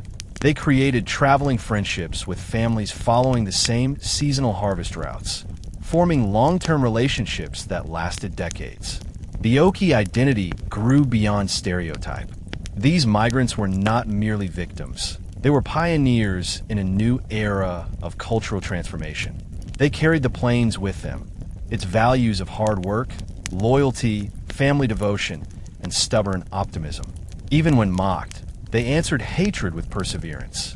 California would eventually reshape them further through industrial work, military service in World War II, and access to new jobs when wartime industries expanded. But the Dust Bowl years remained at the core of who they were, a crucible that forged strength out of struggle. By the late 1930s, the story of the Okies had become woven into the larger American story, symbolizing not just hardship, but the sheer willpower to survive. By the mid-1930s, the federal government understood that the Dust Bowl disaster could not be solved by relief payments or migration aid alone. What the nation faced was not only a humanitarian crisis, but an ecological emergency on a scale the United States had never known. Millions of acres of farmland were dead. Rivers and creeks were buried beneath drifting dunes. Entire counties were at risk of permanent abandonment. If nothing changed, agricultural collapse might spread far beyond the Great Plains, undermining the national food supply. In this moment of urgency, the Soil Conservation Service, later renamed the Natural Resources Conservation Service, stepped from government paperwork into American history, beginning one of the largest environmental rescue missions ever attempted. The goal was radical for its time: restore the land through science rather than hope. The concept that soil required care, structure, rotation, and moisture protection seemed new to many farmers raised on traditions passed down through generations. Plains agriculture had always believed in breaking more ground, planting more wheat, and trusting rain. But now, government scientists presented a different message, one that challenged cultural pride. The land had limits, and people had exceeded them. Soil conservation experts traveled from farm to farm, meeting families who had survived years of storms. They measured wind direction, analyzed soil layers, and drew erosion maps across kitchen tables. They taught contour plowing, a method of cutting lines across slope ridges instead of straight rows, slowing rainwater runoff by creating mini steps that held soil in place. They introduced crop rotation plans, encouraging farmers to plant legumes and grasses that restored nutrients to exhausted fields. They promoted strip farming, alternating planted fields with fallowed ones to protect topsoil like a patchwork shield. Windbreak tree belts were perhaps the most ambitious project. The government proposed planting millions of trees across thousands of miles to slow the force of wind sweeping across the plains. Agricultural experts believed that if rows of trees stood shoulder to shoulder from Canada to Texas, they could reduce storm damage dramatically. It was a vision that required years of planting, cooperation across state lines, and faith in a future that still looked painfully uncertain. Yet families volunteered. They saw seedlings arrive in wagons. Children helped dig holes. Neighbors shared water during drought weeks to keep saplings alive. This conservation movement did more than restore soil structure. It changed the emotional identity of farmers. For the first time, agricultural families felt connected to a larger scientific mission. Their survival was not just their own struggle. It was part of a national recovery story. Scientists listened to them, documented their experiences, and valued their knowledge. That respect mattered deeply after years of humiliation and loss. Still, not everyone embraced the movement quickly. Some traditionally minded farmers believed government interference ruined independence. Others resented being told their plowing methods were harmful. But as storms continued and empty fields spread, even skeptics began to accept that change was necessary. The soil conservation movement marked a historic intersection of science, government policy, and rural courage. It acknowledged humanity's mistakes while offering a pathway toward redemption.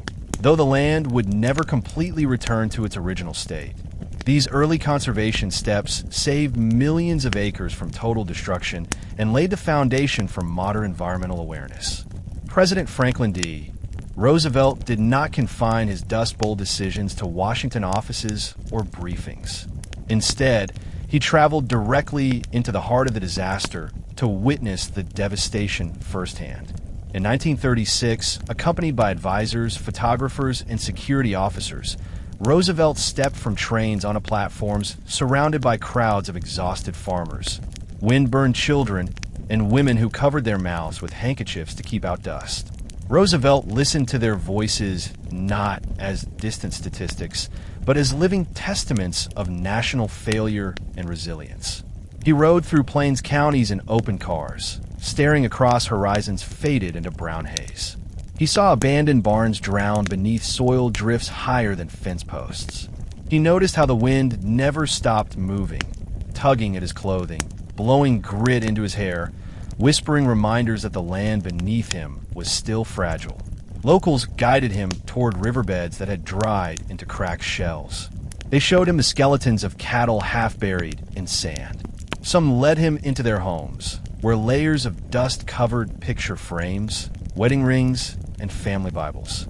Roosevelt's speeches in the Plains were not grand political performances. They were intimate acknowledgments of suffering.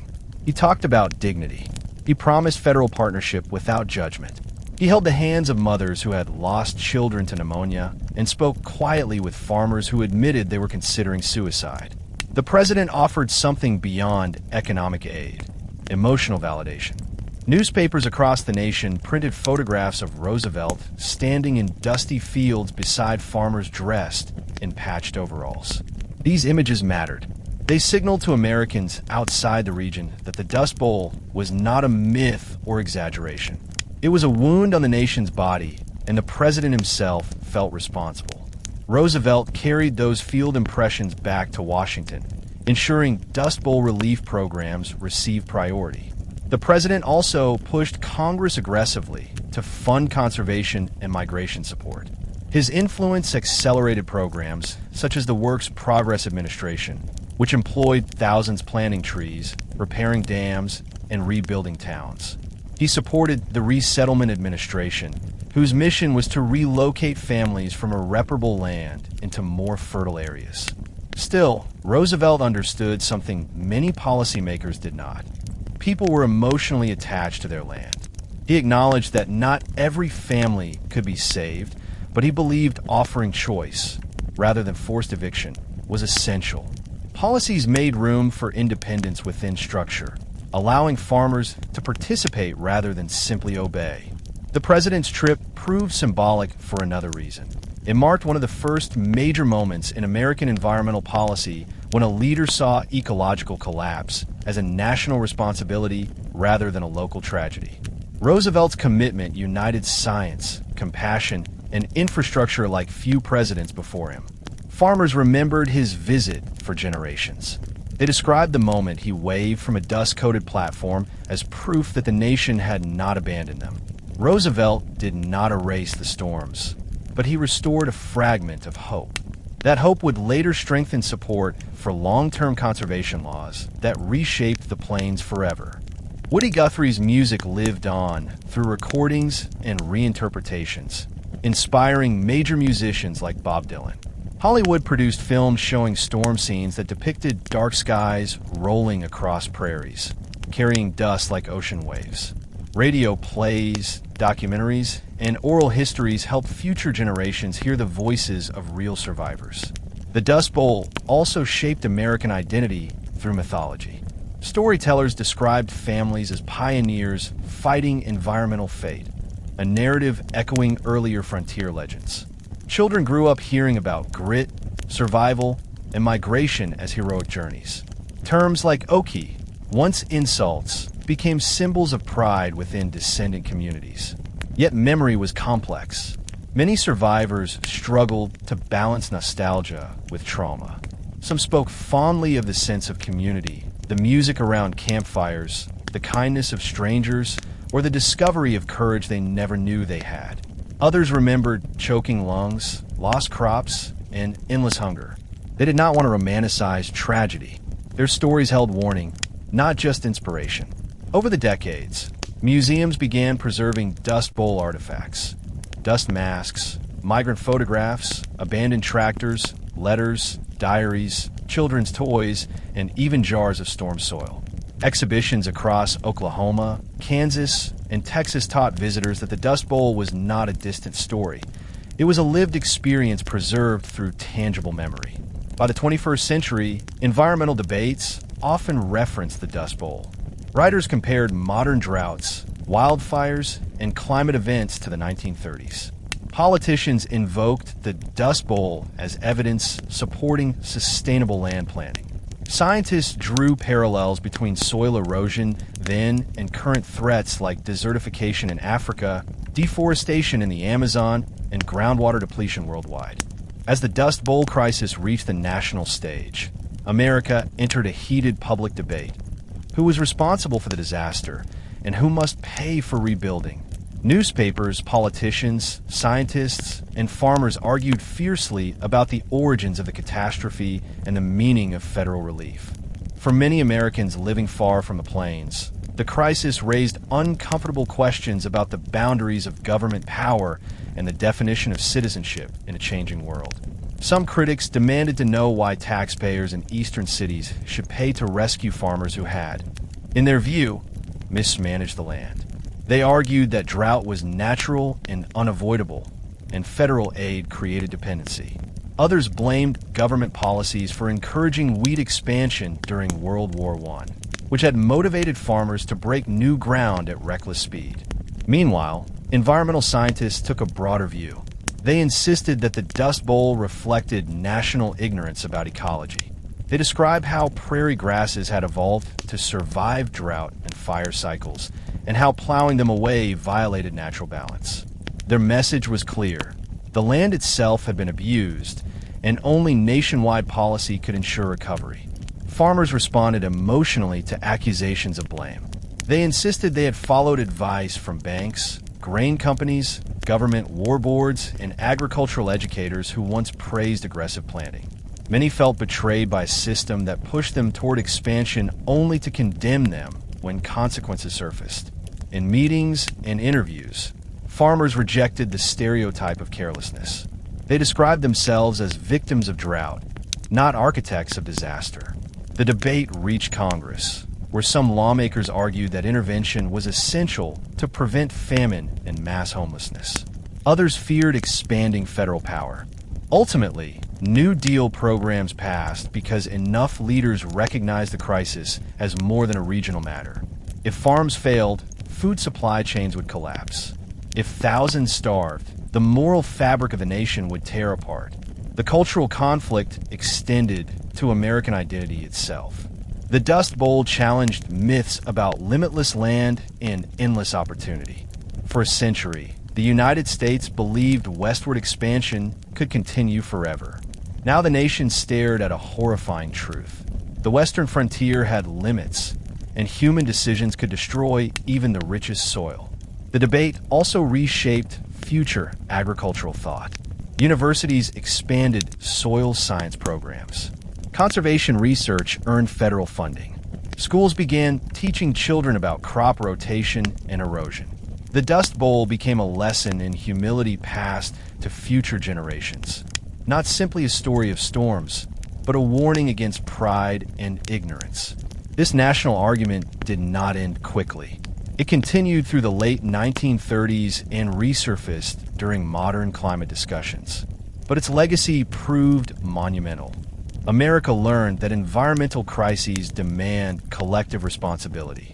Individual effort, no matter how strong, cannot overcome ecological collapse without organized structure. The Dust Bowl years transformed the nation's philosophy. They forced citizens to recognize that caring for the land meant caring for the future, and ignoring nature's warning signs would always come with a price greater than soil loss. It would cost homes, lives, identity, and hope. The Dust Bowl was not simply a large-scale environmental event. It unfolded through millions of individual stories. Stories of families, farmers, teachers, children, and elders who lived every minute of the crisis with dust in their lungs and dread in their hearts. Behind every statistic stood a person trying to survive one more day while storms battered their identity. Newspaper reporters, government interviewers, and traveling writers documented these voices, capturing dramatic portraits of life that textbooks alone could never portray. One Kansas woman told interviewers that before the storms, her family home smelled like bread and garden tomatoes. After the dust arrived, everything smelled like soil and damp cloth. She described waking up each morning with a layer of fine brown powder covering her pillow, even though she had sealed windows and stuffed quilts under the door. The first task of her day was always sweeping, wiping, shaking, and dusting. It became a ritual repeated dozens of times before sunset. It felt like living inside a flour sack, she said. Farmers gave stories filled with self-blame and quiet helplessness. One Oklahoma farmer admitted that the land used to provide meaning, planting in spring, harvesting in fall, selling wheat in town, and watching children learn skills they would someday inherit. But by 1934, those rhythms vanished. He would walk through fields that once glowed gold with wheat and feel nothing beneath his boots except loose powder, shifting with every breeze. He said the hardest part was pretending to be strong when his children asked if the rain would ever return. Town merchants, who once relied on harvest income, offered stories of collapsed business and silent main streets. In Dust Bowl County's once vibrant shops that sold clothing, radios, plows, canned peaches, and boots now sold almost nothing. Owners kept stores open out of loyalty, waiting behind counters even though customers rarely appeared. Bankers described giving foreclosure notices to friends they had known for decades. Children gave their own testimony. A 12-year-old girl wrote in her diary that she could no longer recall the color green. She asked what rain smelled like because she could not remember. Her teacher saved the diary, and historians later published it as proof of the emotional erosion caused by the disaster. Many children feared the outdoors. They learned to recognize the sound of dust storms approaching, how wine moaned differently when it carried sand instead of air. Some people developed coping rituals. Families placed plates upside down between meals, washed silverware before using it rather than after, and wrapped food in cloth even inside cabinets. Clotheslines disappeared, laundry was dried inside. Meals shrank, voices lowered, laughter dimmed. Few families hosted visitors anymore because they felt embarrassed by their dusty homes and uncomfortable beds. Yet, amid all the sadness, people found strength. Some played music during storms so children could sleep. Others wrote poetry or letters to maintain sanity. Local school teachers organized storytelling nights, reading books aloud while dust banged against the walls like fists. Stories offered escape, a doorway into worlds untouched by drought. These voices remind us that the Dust Bowl was not an abstract disaster. It was lived inch by inch, day by day, breath by breath. The environment was relentless, yet within that harshness existed beauty, courage, humor, stubborn hope, and a fierce sense of family loyalty. Historians often say that the most valuable records from the Dust Bowl era were not government reports or newspaper articles or agricultural studies. They were diaries and letters. These personal writings revealed the emotional landscape in ways numbers never could. They captured the voices of the ordinary individuals who endured the extraordinary. One Nebraska farmer kept a journal throughout the worst years. His entries began with routine descriptions of weather, crop plans, and financial calculations. But by 1932, his tone changed sharply. Day after day, he wrote about the wind roaring through the night, whistling against loose nails and shaking the house foundations. He confessed that he sometimes stayed awake, imagining his barn collapsing onto his livestock. His words carried exhaustion, fear, and a strange form of numbness, like he had run out of emotions to express. A family in Oklahoma exchanged letters with relatives who had migrated to California. The letters read like conversations between two worlds. Those who stayed behind described sand piling against fence lines, while those in California described fruit harvests and camp hardships. One letter from a teenage girl described a dust storm as a monster standing outside, pounding to get in. Another letter responded with hope. Maybe next year you'll be here with us, in fresh air and warm sunshine. Women's diaries are especially powerful. They reveal the invisible labor of mothers who held households together through sickness, grief, and hunger. One mother wrote, "If I cry, the children will break." She described stitching masks from flour sacks, rinsing them daily, and hanging them near the stove to dry. She wrote of scrubbing dishes with water she strained through cloth because sand had filled their well. She admitted she sometimes sang lullabies not to comfort her children, but to drown out her own heartbeat of fear. Children's diaries exposed how the crisis stole innocence. One boy wrote about dust pneumonia killing his baby sister, how her breathing rattled, how the doctor shook his head, and how the family buried her beneath a sky filled with blowing dirt. His entry ended with the words, "She is dust now, too." Letters also reveal optimism. Some writers believed the storms were temporary tests, convinced that loyalty to the land would be rewarded. They wrote about new plowing techniques, new government programs, and faith that the rains would soon return. Their words became emotional bandages, binding communities together when nothing else could. For modern readers, these diaries serve as a mirror.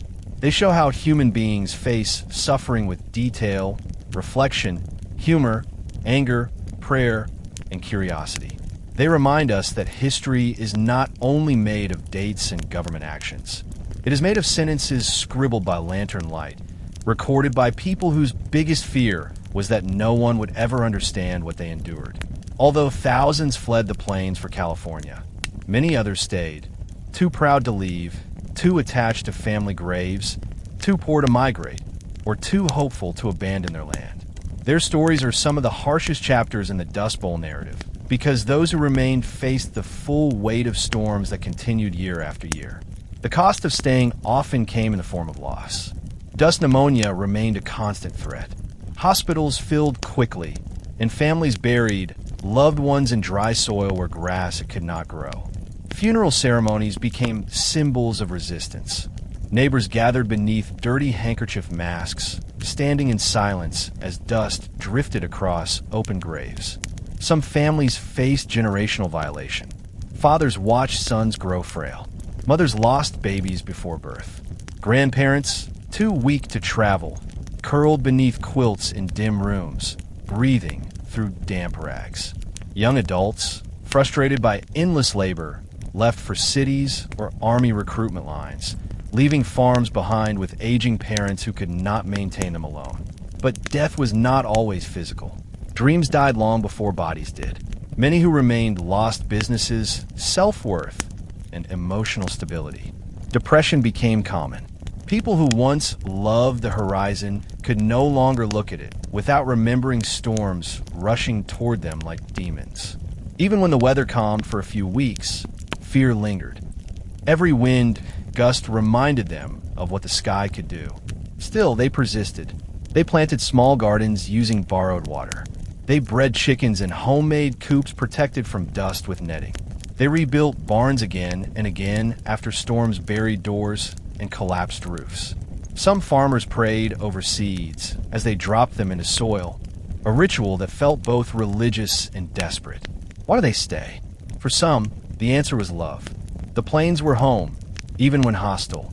Their ancestors had broken that ground, fought through blizzards, raised herds, and built schools. To leave meant losing identity.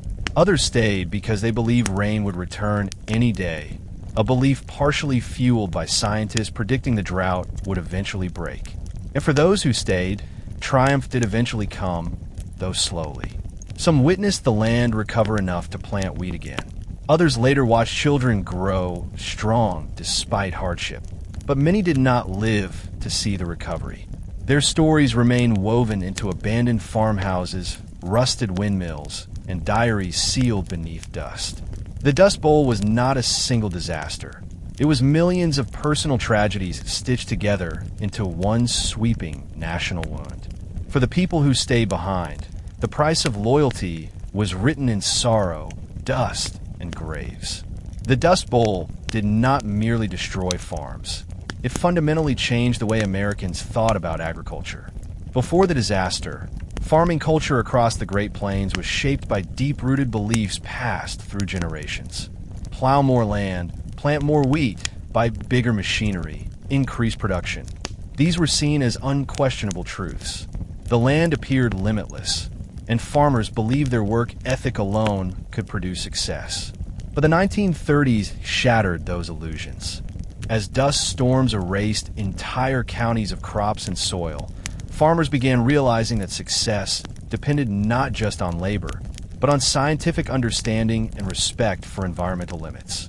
By the time the worst storms had passed, farming looked nothing like it had a decade earlier. Contour-plowing had become standard practice across large regions of the plains. Instead of straight rows stretching for miles, farmers now plowed along the natural curves of hills and slopes, following the shape of the land to stop water runoff and wind erosion. The first time many farmers tried contouring, they described it as strange, almost like learning to write with the opposite hand. But as they saw soil holding firm during storms, skepticism dissolved into relief. Crop rotation also spread quickly. Instead of planting wheat year after year, farmers alternated with sorghum, legumes, or grasses. These plants restored nitrogen, improved soil texture, and reduced dependency on fertilizer. Farmers realized their soil wasn't just a tool, it was a living system. Healthy soil meant future harvests. Exhausted soil meant disaster. Another major change was the spread of strip farming. Fields were divided into alternating belts, one planted, one left fallow, or planted with grass. When storms swept across the plains, these strips acted like buffers, slowing wind movement and holding loose soil. Many communities described the visual effect as a farm quilt, patterns of alternating color that symbolized new knowledge stitched across the land. The government also helped re-establish native grasses.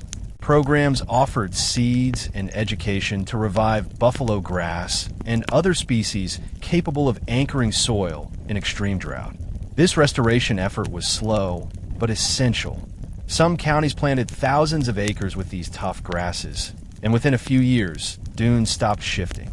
Nature began healing, but only because humans finally stopped fighting it. Technological improvements followed. Farmers traded outdated equipment for efficient drills, lighter plows, and tractors designed to reduce soil disturbance. They built terraces, dug irrigation trenches, and installed wind pumps. Grain elevators redesigned storage to prevent spoilage when dust storms struck again. These new agricultural practices did more than protect the plains. They altered the philosophy of American farming nationwide. Universities expanded agricultural science programs. Land-grant colleges became centers of soil research and farming education. Government extension agents toured rural regions, showing demonstrations and teaching better plowing techniques. Perhaps the biggest change was cultural. Farmers no longer saw advice from scientists as insults. Many now believe that knowledge, not just sweat, built successful harvests. Older generations taught younger ones about weather cycles, soil moisture, ecological balance, and crop rotation. Children learned in school that agriculture was not just a tradition. It was science intertwined with history. The Dust Bowl's environmental trauma forced the United States to rethink what farming meant. Agriculture had always been romanticized in American culture. Images of golden fields, rugged independence, and endless growth. But the 1930s stripped away idealism and replaced it with wisdom. The disaster revealed that land has limits, and that when humans ignore those limits, consequences follow. Through new techniques and scientific progress, farmers slowly returned productivity to the plains. But they never forgot the years when soil turned against them. The memory of failure became the foundation of future success.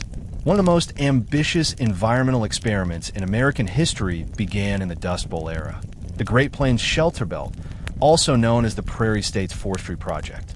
This initiative aimed to plant shelter belts, rows of trees stretching across the plains, to break wind patterns, slow erosion, and provide long-term ecological stability. The project reflected an extraordinary idea. Trees could reshape weather behavior on a continental scale. Launched in 1934 under President Roosevelt's support, the Shelter Belt Plan proposed planting a massive line of trees from North Dakota to Texas, running nearly 100 miles wide. Critics called the idea unrealistic, others mocked it as government fantasy, but Roosevelt believed it could work. Scientists agreed, arguing that dense tree rows could reduce wind speed, trap blowing soil, and create microclimates that trapped moisture. Planting began immediately. The Civilian Conservation Corps and local farmers worked side by side, digging root trenches, watering seedlings, and defending young trees from livestock.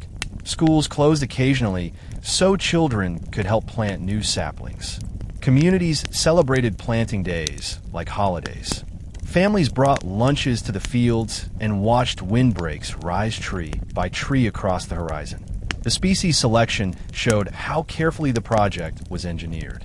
Trees included red cedar, green ash, cottonwood, hackberry, chokecherry, and locust, all chosen because they could withstand harsh plains weather. Some species grew tall to block wind. Others rooted deep to anchor soil. The belts were not simple rows. They were layered, staggered, and spaced to maximize strength. Over decades, the effects became visible. Areas with windbreaks saw noticeably fewer dust storms.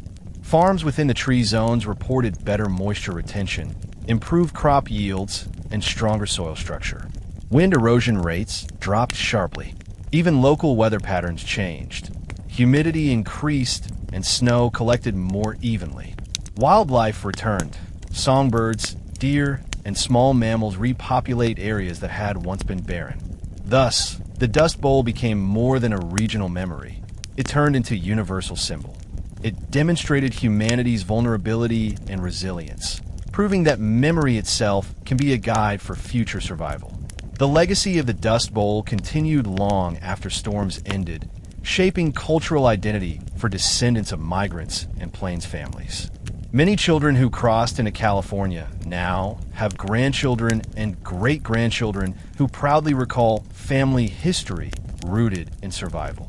Through storytelling, heirlooms, and preserved traditions, descendants maintain strong emotional connections to the event. Families who fled the Dust Bowl carried pieces of home into their new lives. They kept quilts sewn during road journeys, photographs of abandoned farms, and musical instruments packed inside migration trucks. These artifacts became symbols of identity, treasured across generations. Descendants often speak about inherited values: frugality, humility, caution, and resilience. Many say they were raised not to waste food because their grandparents remembered starvation. They were taught to respect water because their ancestors once prayed for rain daily.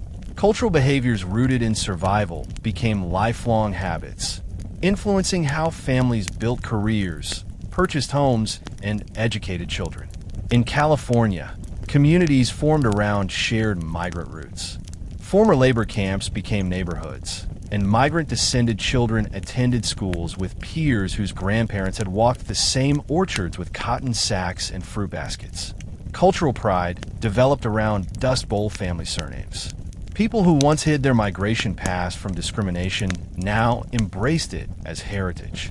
Some descendants wrote memoirs, preserving stories before memories faded. They interviewed elderly relatives and compiled photos into family books. Museums and documentary teams collected oral histories, ensuring that knowledge remained accessible beyond academic settings. But the project carried emotional importance as well. For Plains families, watching trees grow represented hope. Many migrants who had left the region for California kept photographs of the shelter belt because it symbolized the possibility that their old homes might become livable again. Farmers who remained said planting trees gave them purpose. They were rebuilding not just land, but future safety for their children. The shelter belt influenced national conservation policy. It demonstrated that environmental crises required big ideas, long-term planning, and community participation. The success of the project guided later forestry initiatives, flood control programs, and land restoration efforts around the world. Though not every tree survived drought and storms, the millions that did transformed the plains landscape permanently.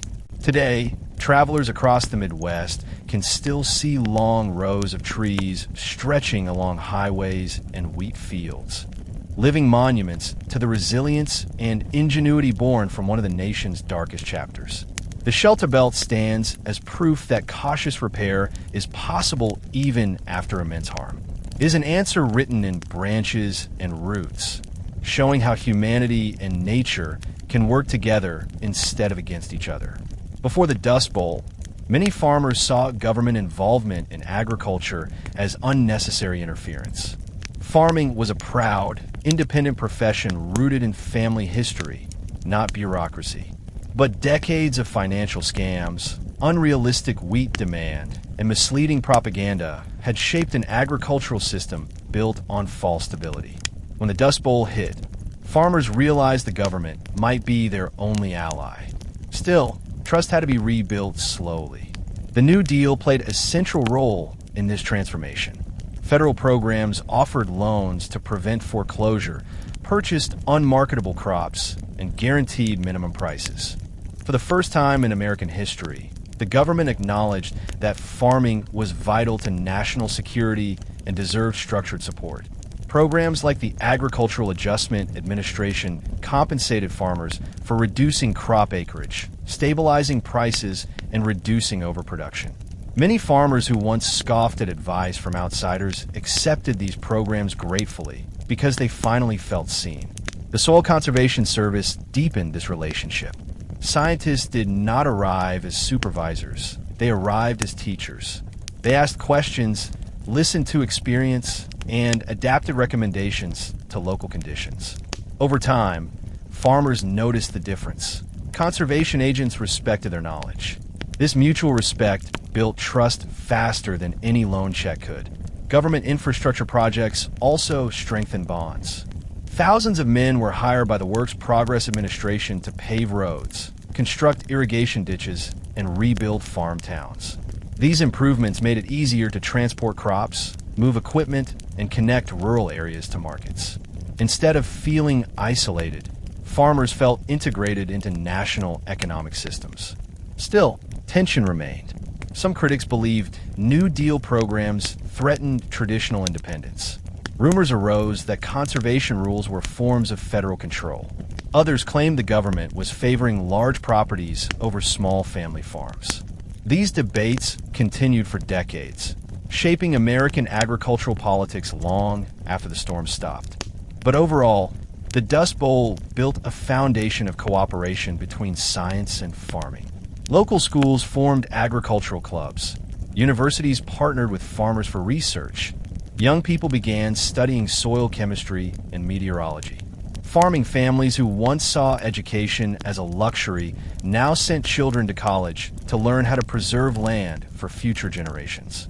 Trust grew stronger as the land itself healed. When soil stopped blowing away and crops began rising again. When wheat fields rustled green instead of brown. Farmers connected recovery to new practices. Government conservation incentives became proof that collaboration worked. This partnership changed America permanently. Today, nearly every farming decision in the plains, from irrigation planning to crop insurance, traces its roots back to Dust Bowl reform. The relationship between farmers and the federal government became a shared mission instead of a battlefield. In the end, the rebuilding of trust was not just about programs or meetings. It was about survival. Farmers learned that they could not endure alone. The land required collective knowledge, shared responsibility, and mutual respect. The Dust Bowl forced this truth into the heart of American culture, and that truth still stands as a pillar of agricultural identity today. While the Dust Bowl brought physical destruction across the Great Plains, it also sparked one of the most significant artistic awakenings in American cultural history. In an era defined by choking dust and empty pockets, the United States witnessed an explosion of literature, photography, and documentary work that transformed national identity. This tragedy, instead of silencing creativity, pushed artists to open new doors, recording suffering with honesty, fierce empathy, and raw emotion. Their works did more than document disaster. They reshaped how America understood itself. Writers began traveling through the plains, listening to voices rarely heard in mainstream publishing. Journalists produced long-form magazine articles about whole towns buried under soil, about mothers sewing masks for newborn babies, and about farmers losing their land inch by inch to banks and storms. Yet it was fiction and narrative reporting that most powerfully captured the Dust Bowl's human pain. One of the most famous artistic voices to emerge in this era belonged to author John Steinbeck.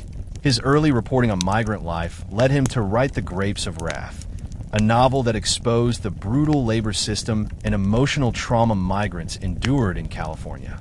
This story, centered on the fictional Joad family, used narrative truth to bring national awareness to the harsh realities facing real Oklahoma migrants.